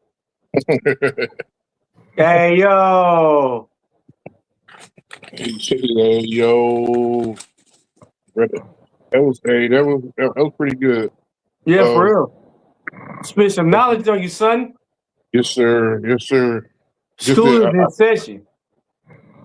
Wish that they did better, bro. I do wish they did better because the crowd engagement from then to now is like night and day, bro. Yeah. It's like night and day. So, and it's bad because the pandemic era was way better than this wrestling era. Yeah. And that ain't good. That ain't good whatsoever, bro. So now, if you could think of some things that they can fix, since you're constantly on it, D-Walk, what would you think? I would. Our specialist vehicle is now ready for you from Pierce Pickup Station. Hello, what's that? Nah, I got a caddy picking me up. Oh, you got a caddy picking you up. No, I'm playing Grand Theft Auto. If it's a thing you can fix with the product, what would you fix? Storylines, make it more relevant. It's mainly storylines. Like every week is a gap off. You have people wrestling this week, and then not have them wrestling next week. You would talk about them one week, but don't talk about the other. That don't make sense. Yeah, that's for real. It's just that, man, it's so much inconsistency that's going on, bro. And we as a people, we don't like it. We don't fucking like it because now you're getting people disengaged with the product. Yeah. You're getting people disengaged because I guess you're assuming that, hey, we can just throw anything out there. They'll buy it. They'll pay for it. They'll watch it. No, they won't. They won't. What they'll do is they'll turn on to a rival company.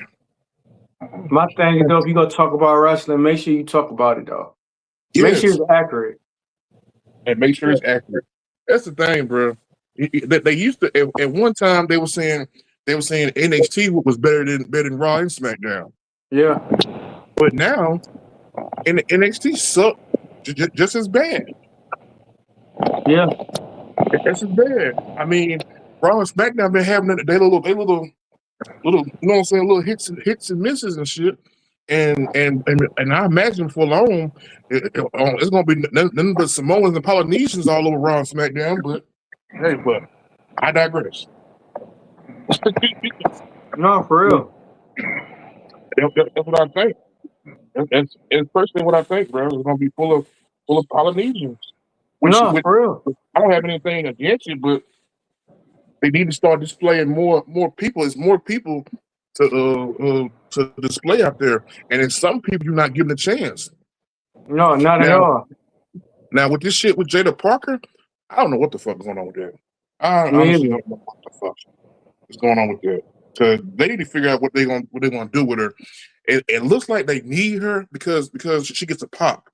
You know what I mean? Yeah. It looks like that they need her, but you're gonna break her down all the way until people are gonna be like, oh, that's Jada. You know what I'm saying? For real. You're gonna break her down, and I think it won't be long. And it need to do something with Jada. Do something if you're gonna do something with her, because I imagine one of these other companies wouldn't mind getting them. Nope. Yeah, and then if you come from one of the places that's considered the top of the top, you know, and you young and you pretty good on the mic, they'll do something with you. They'll do something with you. No, for real. You see what they did with Tony Storm? Yeah, Tony Storm, man. Tony Storm was decent, bro. But when she went to AEW and finally got into her own, Could nobody stop Tony Storm but Tony Storm, and she been killing. Man, what knocking at the ballpark? Then he got bums like Javon Evans, who've been to every single wrestling company and still hasn't won a championship. Yeah, why you gotta be all that? Why you gotta be butt break? Bro, give him some time, bro. He's been in AEW. They let him go. He's been in TNA. They let him go. He went to NXT. They moved him up to the main roster.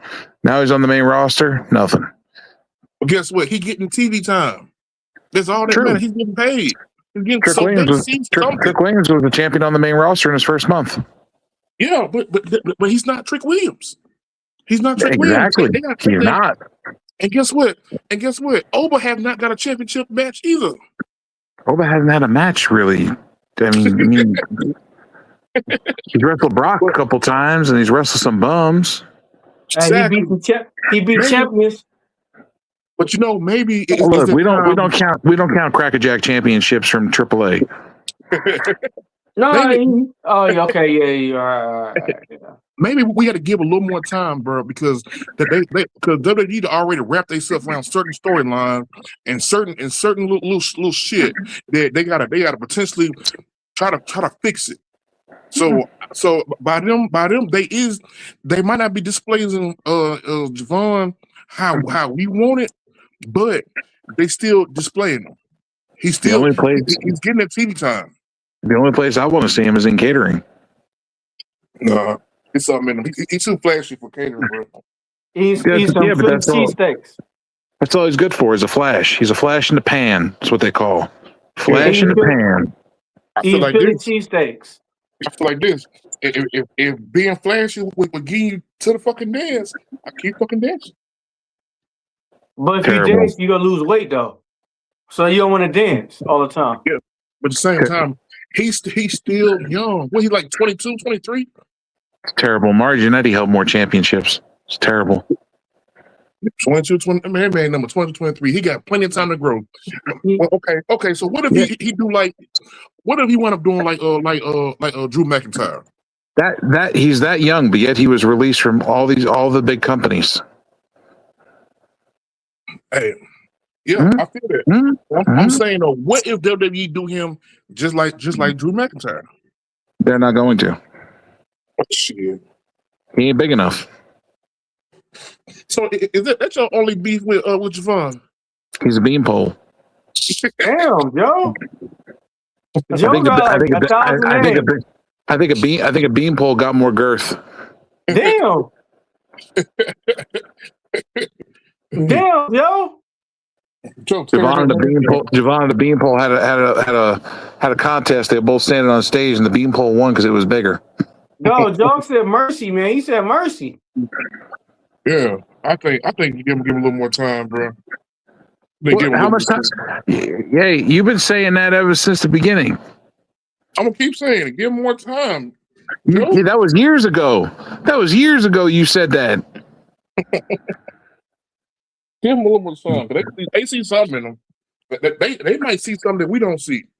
You know Yeah, what I mean? he's going to be used as what he's used for, and that is they're going to use him as a high flyer, flash photography person that does high flying shit, then dumb shit that makes a highlight reel, but he's never going to win the championship. Okay, that's all he's going to be worth. That's his worth. Okay, well then, if he puts on about 40, 50 pounds, okay, then they might take him seriously. Okay, I got that. Okay, so let's talk about it in Jeff Hardy then. Jeff Hardy was little as hell, high flying and shit. I mean, he was being displayed with his brother all the time and stuff like that, and he was also outshining his brother because he's the more risk taker or shit like that. Okay, right. You understand that, but it took him years to actually grab his first heavyweight championship. Correct. It took him years. So, but that's because he was part. But that's because he was part of a tag team for years. Okay. He wasn't a singles wrestler. I said to say this. Just like they gave him time, and he wound up crafting his skills a whole lot better, becoming champions, and going other places and becoming champions. Give that man the same luxury. Give him time to grow. He was also bigger though. He wasn't that much bigger. He's bigger. When Jeff first came out, Jeff wasn't that much bigger. He's bigger than Javon. Javon is tall as shit. Okay, that's the problem. If he was 170 pounds and he was 5'8", this wouldn't be a discussion. Yeah, but he's 6'2" and 170. This is where the problem lies. That's where the problem lies. Okay. Bubba Ray Dudley had to leave WWE to get a major title. Yeah, he showed and kept that motherfucker for a while too. Well, that's what happens when you have a company that's desperate. See what happens? TNA was desperate, but even TNA let Javon go. Yeah, but I'm saying give him a couple years. What he need to do is he might need to join division. He might need to join. So he could be surrounded by big people. Maybe they could teach him how to eat and gain weight. Maybe, but he can be surrounded by Paul Heyman. He needs to join the state committee. He needs to be surrounded by because Paul Heyman, you know, Paul Heyman's gonna give it to him straight. You have potential, but you need this, you need that, you need that, you need that. They need to get him a subscription to Omaha Steaks. I still say give him a little more time, bro. Steak and eggs 4 times a day. Yeah. Now, okay, here we go. Now if he got to gain that weight. Okay, if he gain that weight right there, he might have to change some of his move sets. He might have to change some of his move sets because he's gonna have to be able to accommodate for being heavier. Yeah, but he could still do everything he does. He just has to practice. This is why a long time ago, when they had the injury angle with his jaw, they should have written the motherfucker off TV for 6 months to a year, had him go gain the weight, train, and be off TV so he can perfect his craft and do better at that while gaining weight and come back even bigger, stronger, and better than he was. But they didn't do that. They wanted to rush. Hell, and here we are. And here we are now with still a scrawny toothpick of a Javon Evans that's not believable. I'm sorry, he's not believable. I don't think he could beat my 90-year-old dead grandmother that was in a fucking wheelchair. Damn. Okay. And we got a guy like that you're putting up against guys like Oba, and you're trying to say that that's going to be a legitimate fight. No, that should be a squash match. That should be Brock Lesnar fucking squashing Zach Gowen in front of his mother. Damn, that's rough. Damn. That motherfucker doesn't even deserve to be on TV right now. Yo, He needs like to be Thanos off right TV, now. gain some fucking weight, and stop being a fucking he needs to prove that he wants to be a superstar and not just a flash in the pan. Damn, Joe acting a real heel right now, ain't he? Yeah, And I would tell Javon to his face the same thing. I don't care. I'm going to be honest with you and tell you the truth. You want to be a megastar, you want to be a superstar in this business, gain weight. The same thing that they told to my friend Brandon when he was coming up. They said, "You're great. You have all the tools. You're just not big enough." Yep, but Brandon was dope.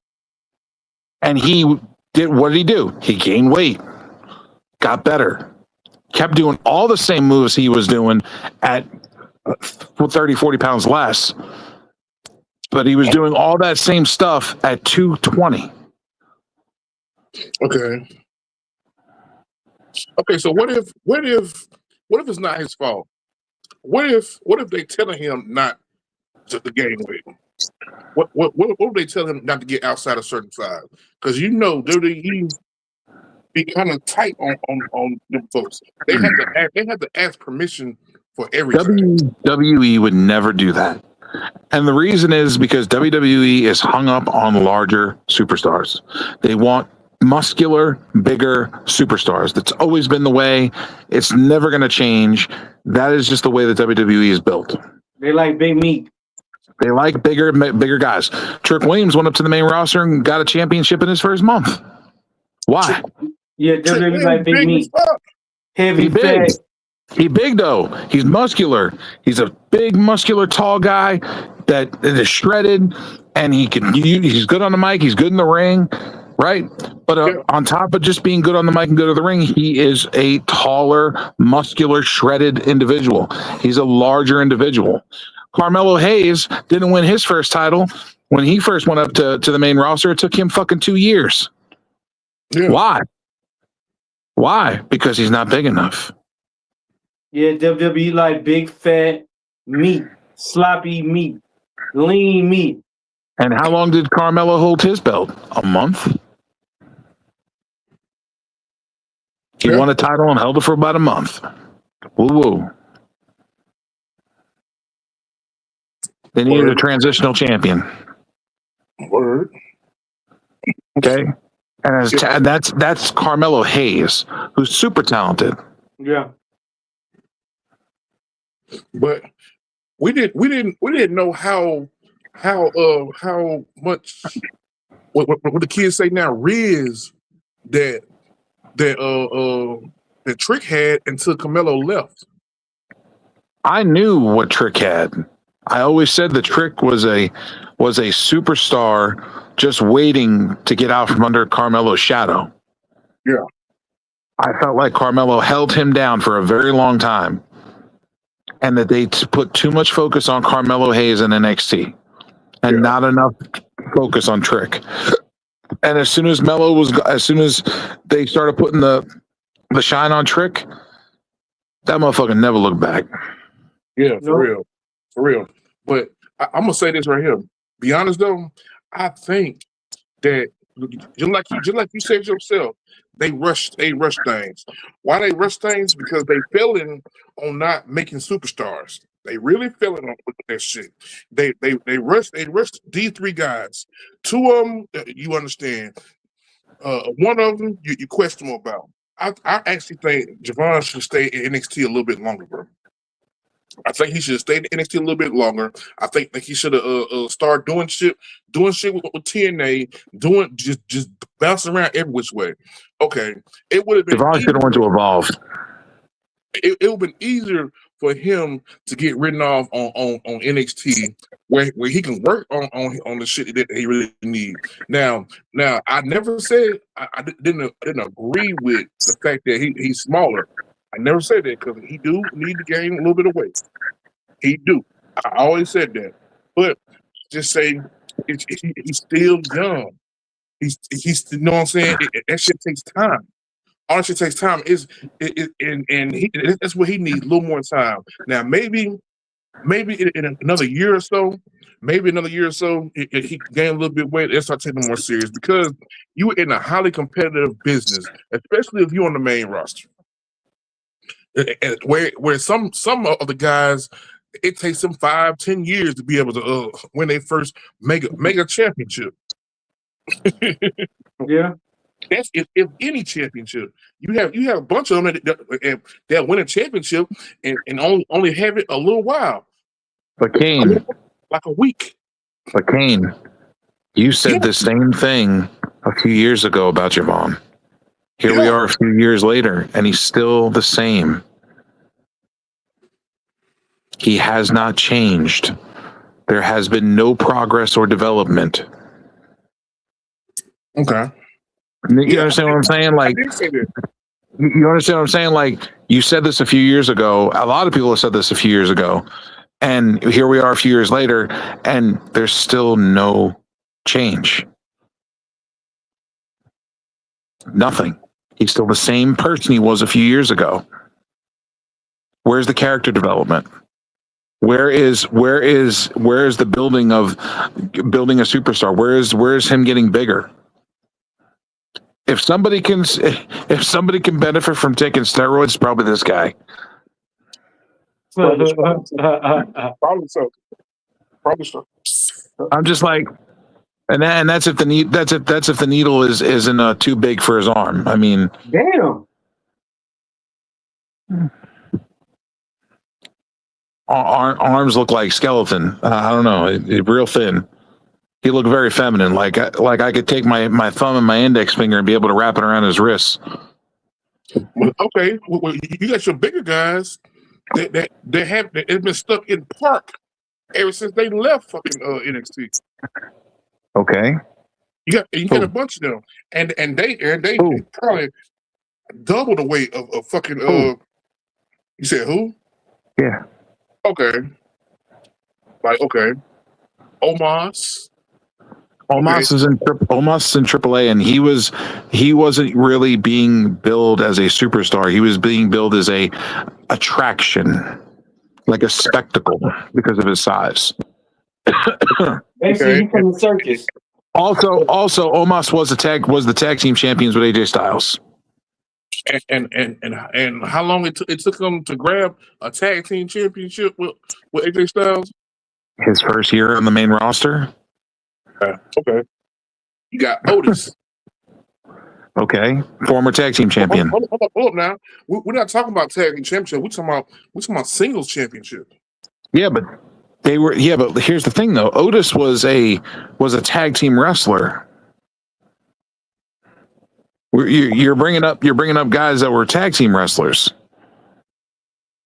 Otis was a tag team wrestler. Remember Heavy Machinery? Yeah, I remember Heavy Machinery. They got rid of one of them, kept the other one. Right, and then they put him with Chad Gable, and they made him a tag team again. Yeah. He had a small run as a singles competitor, and he won the what the hell did he win? Money in the Bank. He won Money in the Bank. Yeah. And then they had him lose. Money in the Bank to Miz or somebody. Yeah, it was something like that. And the reason they did that was they didn't feel comfortable with him being Money in the Bank. That wasn't weird at all. Okay. Well, I'm still staying. I'm gonna still say, maybe it's something they see and nobody else see with this guy. Now, if they decide just to use him and abuse him to be flashy and all that other shit, okay, whatever. As long as he is active as long as he appearing on shows, it's something there. It's something there, but he do need to take a storyline injury or something. He need to take something. He do need to gain a little bit. Yeah. He do. Well, maybe That's a lot all of we're it. saying. Maybe a lot of it. We ain't knocking. That's all we're saying. That's all I've been saying. That's all I've ever been saying about him was he needs to gain weight. Yeah, he do. He needs to be bigger. Yeah, I do understand that aspect. Because I agree with that aspect. But as far as just downing him and saying that he's not this, he's not that, just because he doesn't gain weight, I can't agree with that. I just can't. There's been a million and one guys that do what Javon does. Yeah, you're right. 1,000,001. Kofi Kingston did the same thing, but Kofi Kingston did that at 230 pounds. Yeah, so he was bigger than dude. And he was also shorter. Yeah. And then Ray had to take a little juice to get bigger. Ray even did juice. Ray got suspended for that shit. Yeah. When he first got to WWE, he was doing good. He was getting bigger. And he got up to like 175 to between 175 and 200, but he's only 5'4". Yeah. He weighs more than Javon Evans, and he's a foot shorter. Stop and think about that for a whole minute.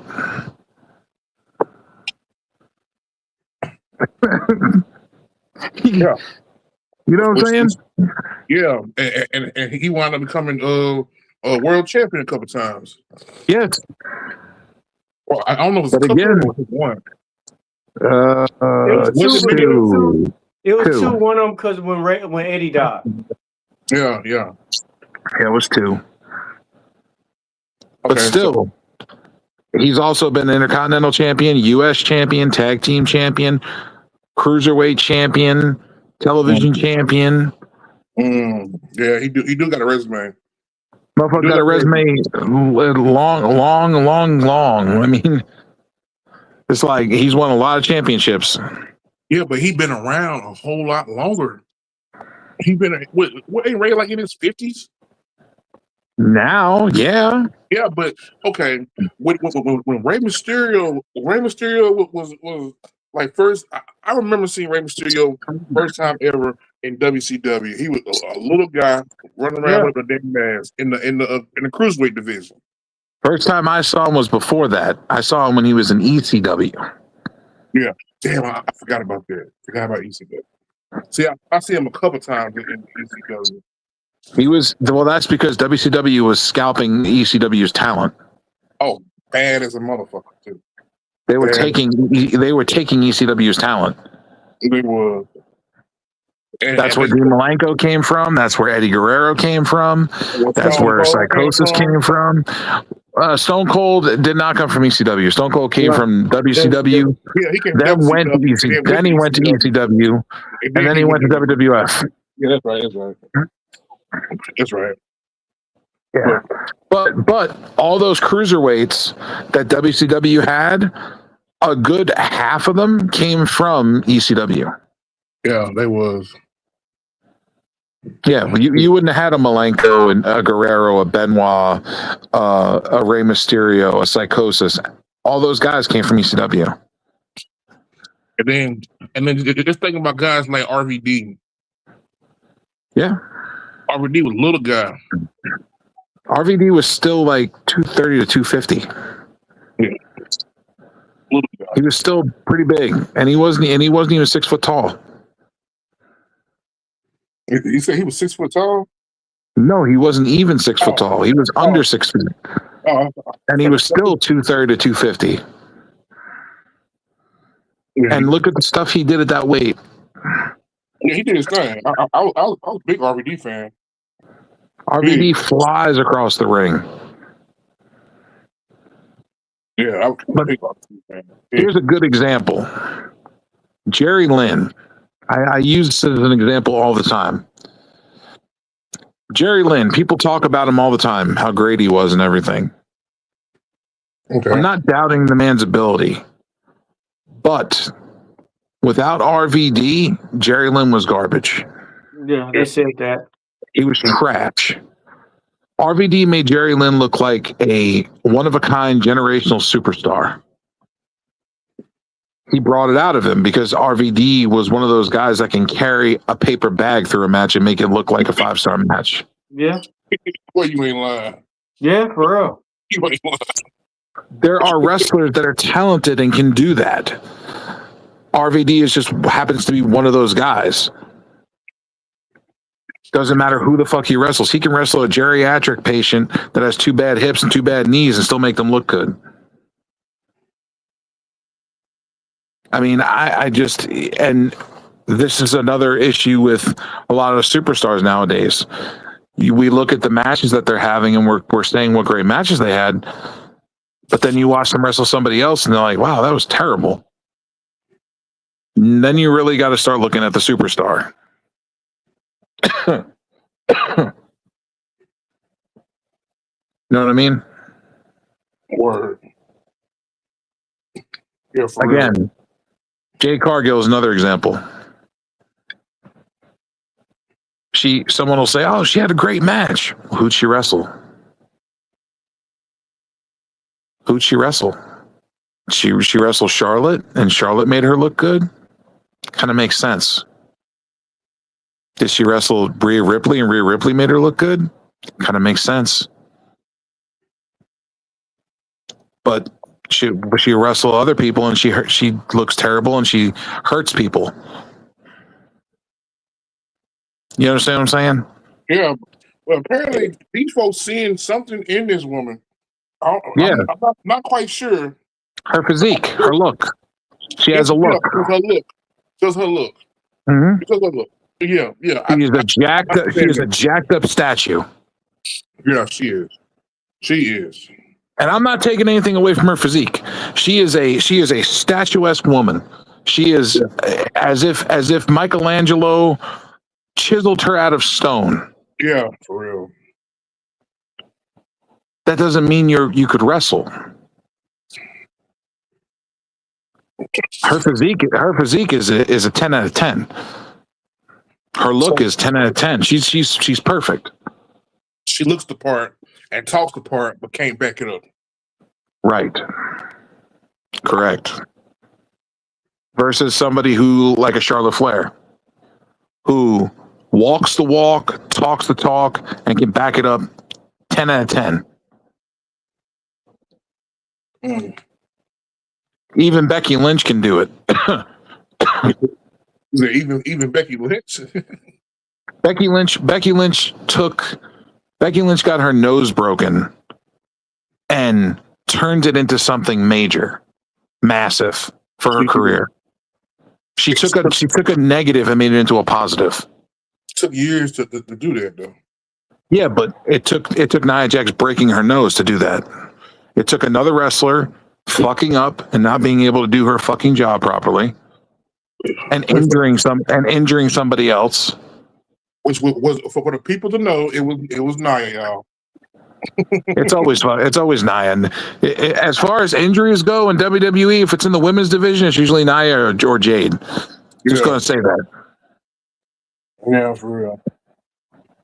But again, it happened, and Becky Lynch, being a professional and smart, did what she had to do and was covered in blood in her face and raised her hand up in the crowd with the blood dripping down her face. Mm. And a t-shirt was made, and the man was born. The man was born. But all this happened years after she'd been on the main roster, bro. Right. It did happen. So right, but the main roster was being held hostage by Charlotte and Sasha for a long time. For a long time. They literally forgot about Bayley and Becky Lynch. Now Bayley had to make her way. And right now, I don't know what the fuck they got going on with Bayley now. And Becky, she had to make her way, which was more memorable. okay, like I did love the fact that Bailey stopped being a hugger, and she changed the whole game. And that night she changed the whole game, changed everything. She was going against Charlotte Flair, and Yeah, she beat her. don't get me started on the hugger gimmick, because every time I see her with that sideways ponytail, all I think is the episode with Chris and the retarded girl in Family Guy. Wow. I keep seeing her. I keep seeing that as Bailey. Wow, that was a good. Wow. Yeah, but she had to do that though, bro. She had to do that. She had to appear to a crowd, and she knew if she appeared to more of the kids, it was. She couldn't straighten her ponytail. Keep it going. She couldn't straighten her goddamn ponytail. She was appearing to the kids. The kids were mocking it. Yeah, every kid wore that hair like that. She need to straighten her damn ponytail out, because every time I saw a sideways ponytail, I saw retard written all over her face. Man, she did what she thought that she had to do, bro. It probably wasn't even on purpose. It probably just something that just happened, and she just said, "Fuck it, I'm running with it." You know, I'm running with it. But the moment she cut her hair. The moment she cut her hair and chopped off all her little wacky arm, whatever shit. When she done that shit, the game changed. The game changed. Hey, in my Batman voice, where is she? Yeah, now she's on the island of irrelevancy. she's very on the island. Yeah, she ain't relevant anymore. No, she's not relevant no more. But okay, cool. Okay, cool. But you know what I'm saying? She had her run. She had her run. She did what she had to do. She did what she had to do. And Becky's still hanging on. Well, I don't know now. Hold up, is Becky still no. She ain't the champ no more.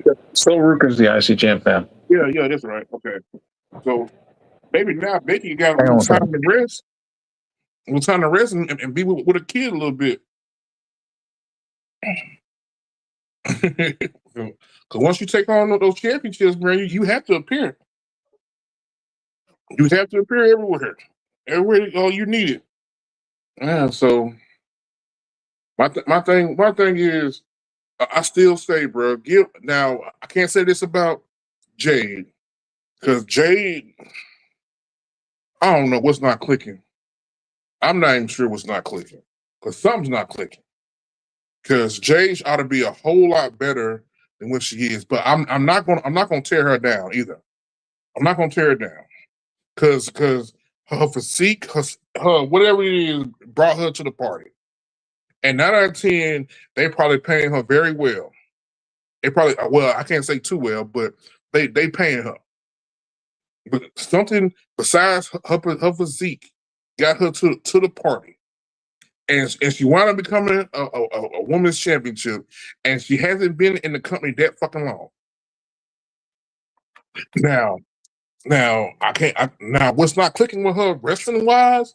I don't have a fucking clue. Because you got Daniel Bryan. I put it to you like this: if Daniel Bryan was training one of us, we're probably some bad motherfuckers around that bitch. We'll probably some bad motherfuckers. Yeah. Daniel Bryan never been no pushover, never been no bullshit, even on the fucking indie scene. No. Even on the indie scene, if you wrestled that motherfucker, you knew you was in a fight. You probably knew before you got out there. You probably be like, oh man, this motherfucker. I gotta wrestle this little motherfucker. Why I gotta wrestle this motherfucker? Yeah. Right. And here's the thing too about Jade. She was trained by not only Daniel Bryan, she was trained by fucking Serena Deeb. She was also trained by Shawn Michaels. Okay. Mm-hmm. But look at the legends she's been trained by. So I don't know what's clicking. You know what I'm saying? I won't know. You won't know either. I don't know what's clicking. But I still feel like ego. That's what's clicking. You said what? It's her fucking ego. Yeah. Okay. Yeah. Because she talks the talk. She got the look. She just can't back it up with the wrestling. Maybe she is just. Maybe they. Okay, this is something I always said about Jane, bro. They shouldn't have brought her to the main roster. They should have sent her ass to fucking NXT. Just like Should have John kept Gray. her ass. Should have kept her ass in the performance center until she was good enough to put on NXT. Yes, they should have kept her in NXT, bro. I feel like at least NXT. Just like Jordan Grace. Jordan Grace, they thought they had a diamond. They thought they were getting a diamond, and then when she got there and she started doing all them botches, they realized they had a cubic zirconia. Damn, why cubic zirconia? Hey, because they're the fake diamond. Bro, I ain't gonna lie, bro. It seemed like Jordan Grace was better when she had that a little bit of weight on her, though, bro. Jordan Grace was better in TNA because she was a bigger fish in a smaller pond. Yeah. When she became little fish in a gigantic ocean, she didn't know what the fuck to do. Yeah. And she forgot how to swim. Wanted to, but I knew. But it seemed like to me when she had that a little bit of weight on her, which to me it was cute. It was cute on her to me. To me, it was cute. Had a little bit of weight, shit like that. She was going by what she was calling herself, Big Mama Pump or whatever. Okay, cool. But when she lost all that weight and turned all the muscle and shit like that, will convert her fat to muscle and shit like that. It seemed like that's when all the problems came. The problems started to happen. The real problem started to happen was when she transitioned and she went from TNA to NXT. Yeah, that's when the problems happened. Because before that, she was doing just fine in TNA. Even after she lost the weight and turned it to muscle, she was doing fine. Yeah, but when she got to NXT, that's when she started fucking up. Yeah, so now, what the fuck is she doing now? She makes a quick TV appearance once in a while, and that's it. Never held a WWE championship. Yeah. So, I mean, it used to be back in the day, to get called up to the main roster, you had a world title run. Yeah. Yeah, you did. Nowadays, they don't give a fuck if you even held a championship. They just call you up and move you on down the line. They call you up on your lunch break. You up there having lunch, like, hey man, come on, you up to the main roster. Like, for real, I can't even finish my sandwich. This is my first day. I was enjoying catering. Right. I didn't want to go. I don't want to go to the main roster. I want to stay in catering. Imagine this. You in NXT. Your whole time, you in catering. You never had a wrestling match. You probably had one match. You in catering the whole time. For 2 years, you in catering. And you get that call like, we're moving up to the upper roster. No, I don't want to. No. Too bad. You on the contract. You eating too much. Get going. No, I don't want you. What I got to do to stay? I like catering. I'm cool with catering. Well, how about this?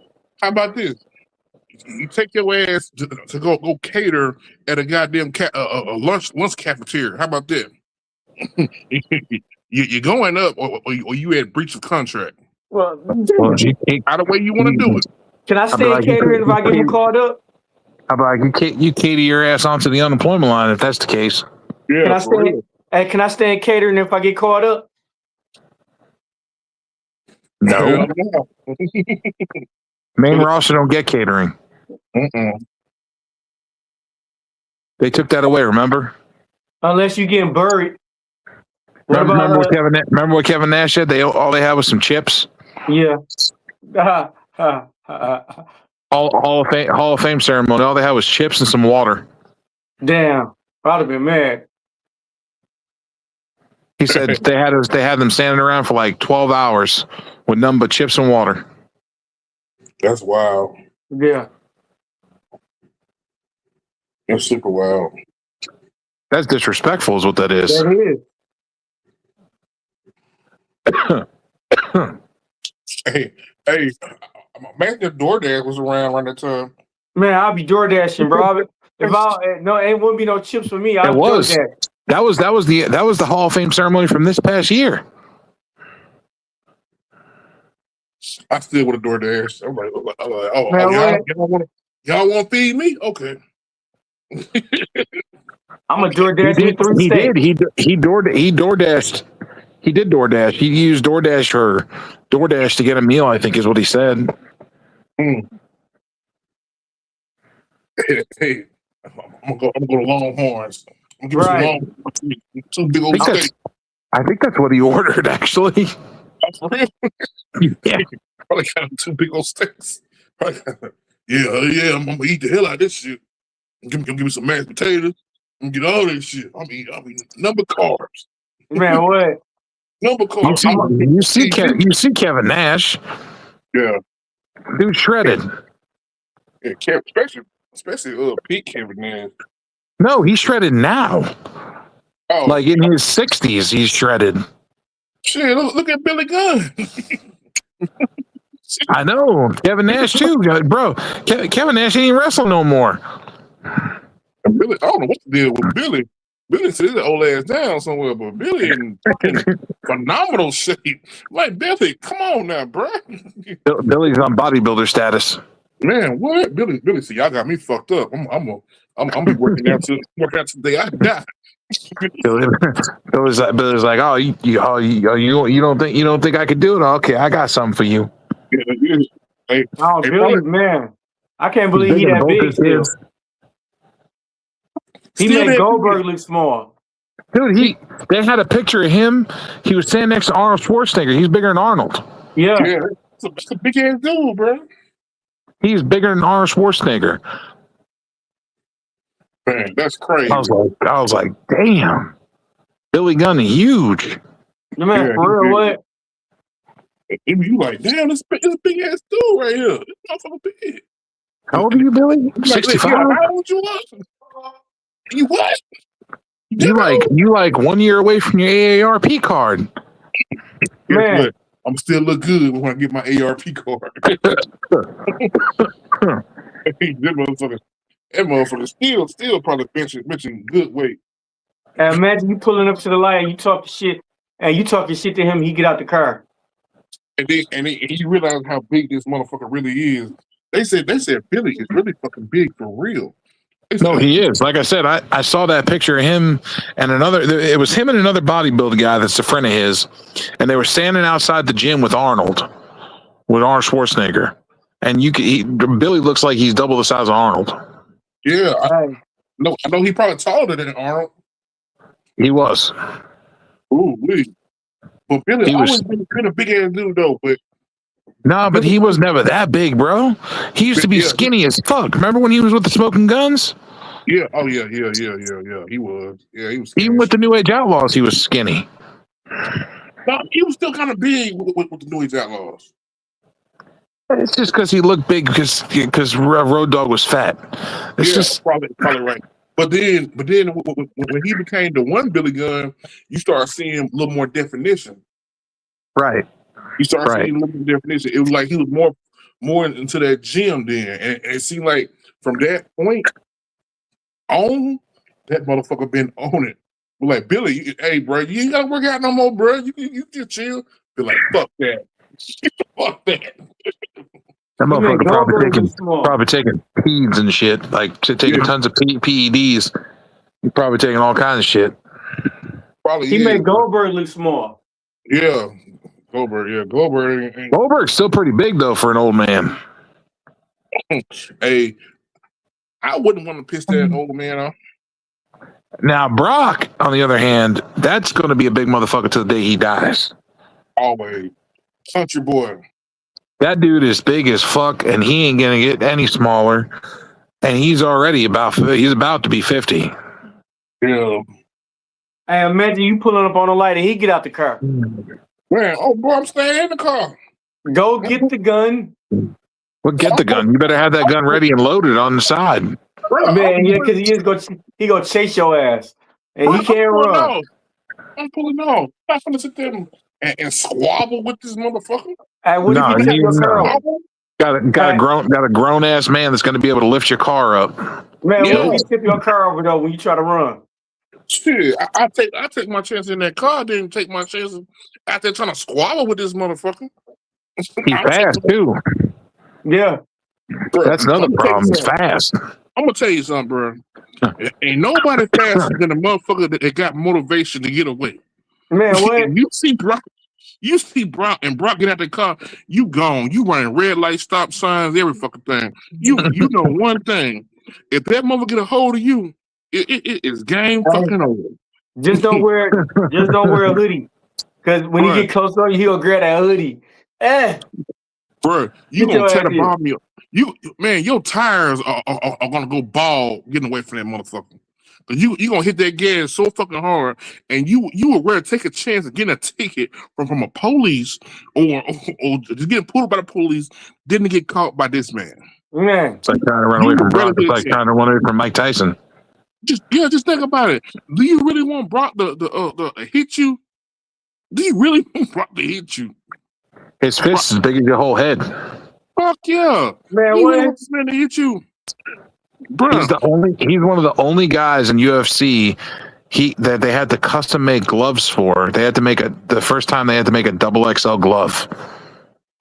I'm not letting that motherfucker hit me. Man, what? I will apologize. I'm telling you right now, as the first that was one of the first guys they had to make a double XL glove for in UFC.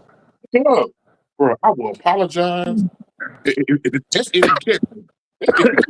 He said, "I will apologize, man, Brock, man, my bad." Yeah, bro, Motherfucker runs with trees in the snow. You don't think he can catch you?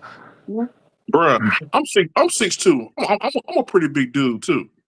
But this motherfucker here, this country ass picking up logs and running and shit. Like I'm not finna deal with that shit. If I can pull off away from that motherfucker, I'm pulling out. If he grab the car,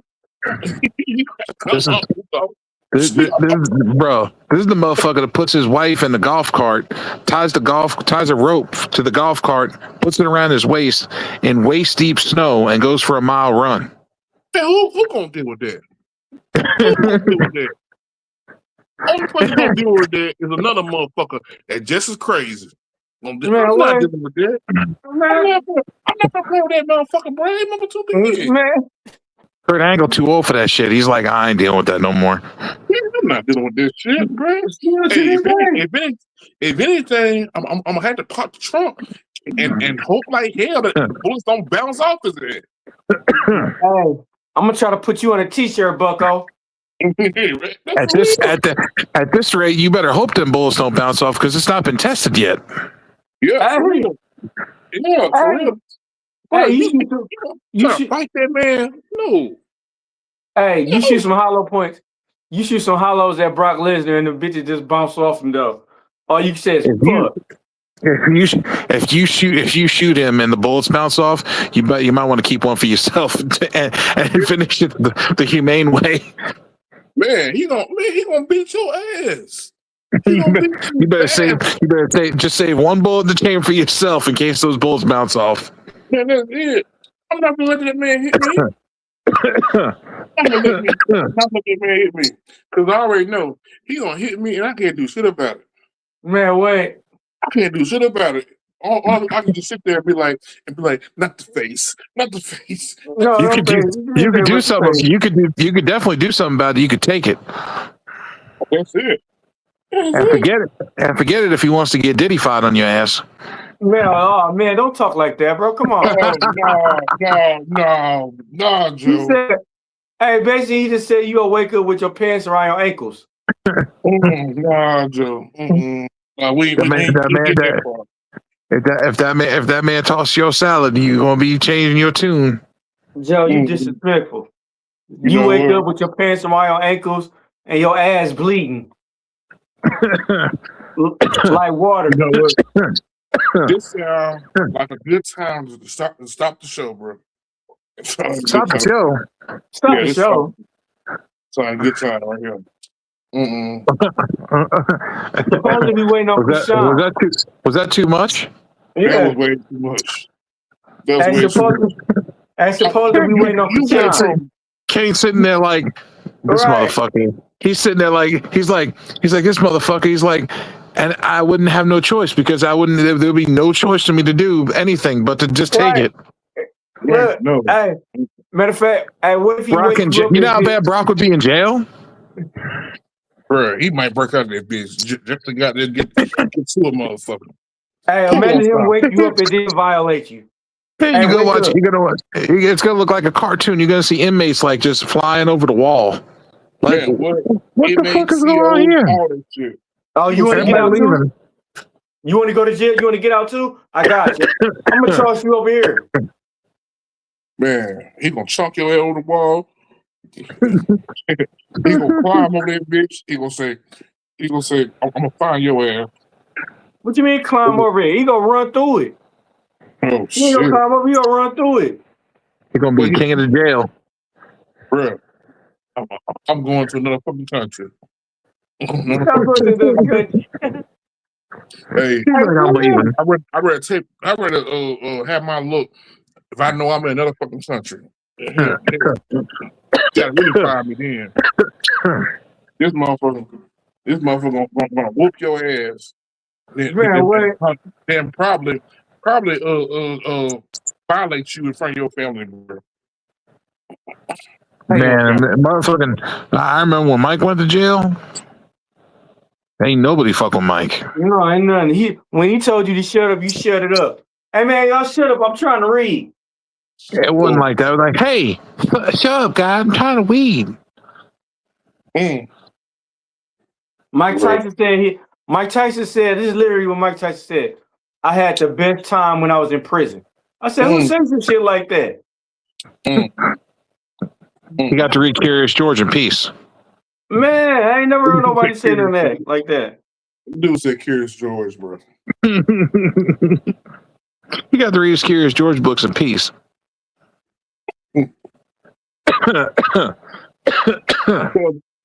And tell them motherfuckers that they'll probably read it to him. They'll read it to him, reenacting what happened, all that shit. Man, fuck I imagine probably bop motherfuckers on the head like, hey, again. Yeah, for real. Fuck that. Hey, imagine Brock Lesnar could get out of his cell whenever he wanted to. He'd lift the cell up and open it himself though, like, That'd be fucked up. What you gonna do about it? What you gonna do about it?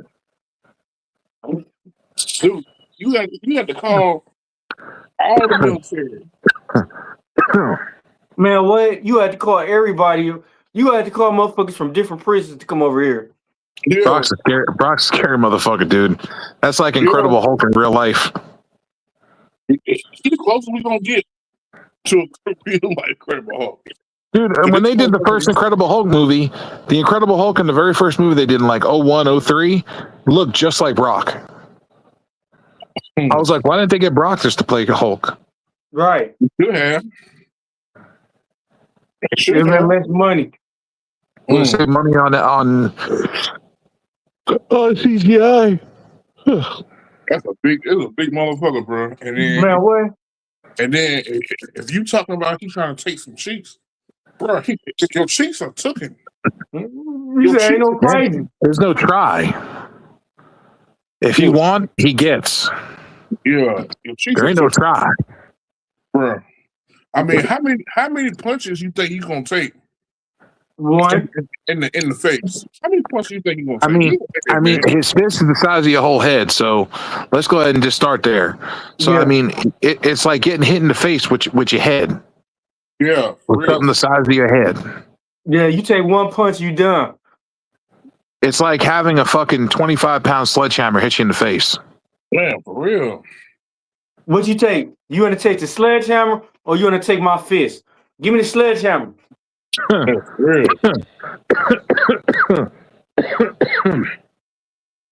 You got a better chance of surviving the sledgehammer. For real. Forget it if that motherfucker starts hammer fisting. Man. Yeah, for real, bro. You gonna do whatever he asks you to do, bro. You wake up with all kind of lumps on you. You want one lump or two?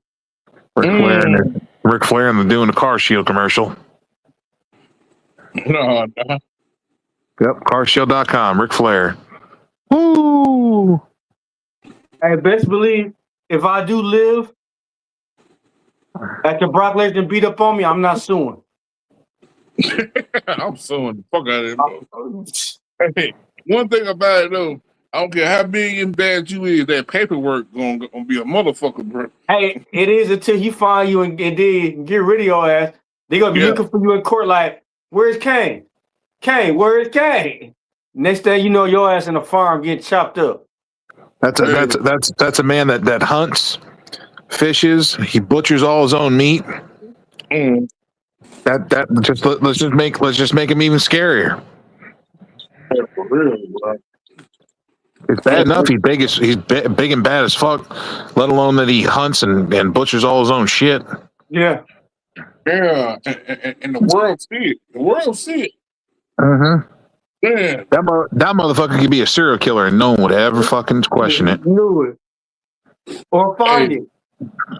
Hey, a lot of people would mind their own damn business. Man, for real, I'm looking down. Hey, look, if I'm next to you, me and you like walk into the store and Brock Lesnar come and hack you, I'm gonna act like I don't even see you no more. I'm gonna mind my business. Ain't no need him get both of us. I wonder how many of his daughter's boyfriends went missing. Man, Hey, for real. man, that's crazy. Step outside with me, and you never see him again. For real. Let's go hunting. Wear this hat. Now you never see him again. Hat with horns, with antlers on it. Dad, where's Brad at? Oh, he said he had to go home. He said he didn't want to see you no more. Hey, yeah, he went home, all right. Yep, he went to the upper room. No, it's just in the upper room. The upper room, for real, bro. hey, but on some real shit, I gotta get out, bro. That sounds like a personal thing there, buddy. Yeah, they do. No. Hey, I gotta get off the show right now, bro. Oh, you all right? Yeah, I'm all right. I gotta be up in the morning. So. We all got to be up in the morning. Yeah, we all do got to be up in the morning. It's called life. Unless we die in our sleep, that's different. And guess what, though? Guess what, though? I thought Alex said Christian supposed to be on later on. What's up? Guess what, though? What's up? Good night, y'all. I'm saluting. Good night, brother. Good night. Good night, sir. Good show. Good show. Everything cool. NXT Black and Gold will always be the supreme brand. Always be. Top dog, baby. And my socials are Can't Destroyer on everything. Everything? Everything. Aren't you just on LinkedIn? And guess what? And on Twitter, it is Can't Destroyer Turning Heel. Aren't you on Linktree? Linktree, yeah, I'm on Linktree. Well, all you gotta do is just give you a Linktree and everything will be there. Can't Destroy it, baby. On Linktree for the people that wanna engage. If you don't, it's cool too. Maybe you engage later. Hey, Bessie said, "Not fuck you." Linktree makes life easier, folks.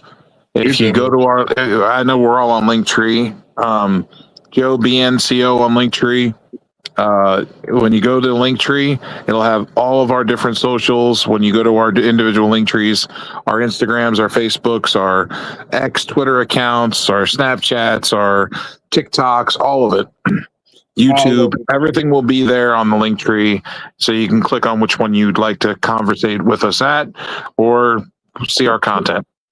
Yes, and then if you're on Call of Duty, it is Destroyer K. Baby! You said Call of Booty, what? Oh yeah, I forgot about that. I'm on Twitch. I'm on Twitch too. I forgot about that. Hey, Oh, my bad, Kane. Call of Duty Mobile, motherfucker.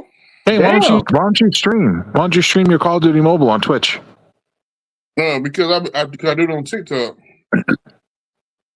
So do it on Twitch and TikTok. You can do both, can't you? Yeah. I think you'll get a lot of following on Twitch because Twitch is a gaming streaming platform. Yeah. Well, I'm out here, y'all. Y'all be good. Have a good night, sir. No promises. Right. Talk to you tomorrow.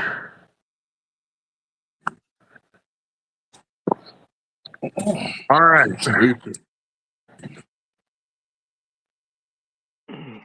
Well, where we go from here, brother, man? Let's go ahead and shut it down, man. All right. Hey, this your boy, Mr. Fun 810. This is my boy, Joe BNCO. We just had to kick some knowledge to you all and everything. Those who watch it, cool, like, share, subscribe. For those who think about watching, check us out. Those are the haters who watching us. Hey, speak up. Put your grown man voice on. Hey, also, don't forget, AEW started adding Dynamite to Tubi. So the first 2 or 3 years of Dynamite is on Tubi for free. If you want to catch the beginning for free on Tubi, you can catch the beginning of AEW, the beginning of Dynamite, and see how the company and the product has evolved. And also, Evolve is also on Tubi, so you can watch that as well. You heard the man what he said.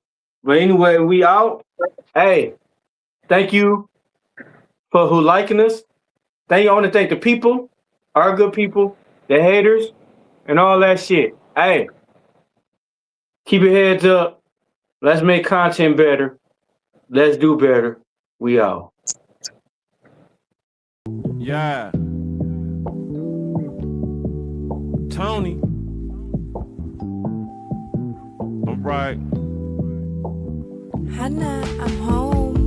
Yeah, Mr. Overlook, sometimes double book. Most of y'all is overcooked. I'm raw like some sushi off in Noble down in Malibu. Hope you niggas catch the hook. Me and bro, we matching coops. I count money fast as fuck. I got shorty backing up and lapping up spectacular. Yeah, I'm from the A, I got a shotgun in my passenger. Yeah, I'm from the A, you know the standards, you ain't trap enough. In New York today, the way I spit, I can rap a bus. Starlet's got some fine shit. Harlem got some fine shit. Queens got some fine shit. Brooklyn got some fine shit. Can't forget about Candyland because it mine shit. They keep talking about they from the jungle. All that line shit. Line them up and cross them out. I'ma buy a gross amount. I'ma buy the grocery, but tell me who gon' tote them out. Making sure my family eat the riches in my family tree. Somewhere near a sandy beach. My girl Hermes headed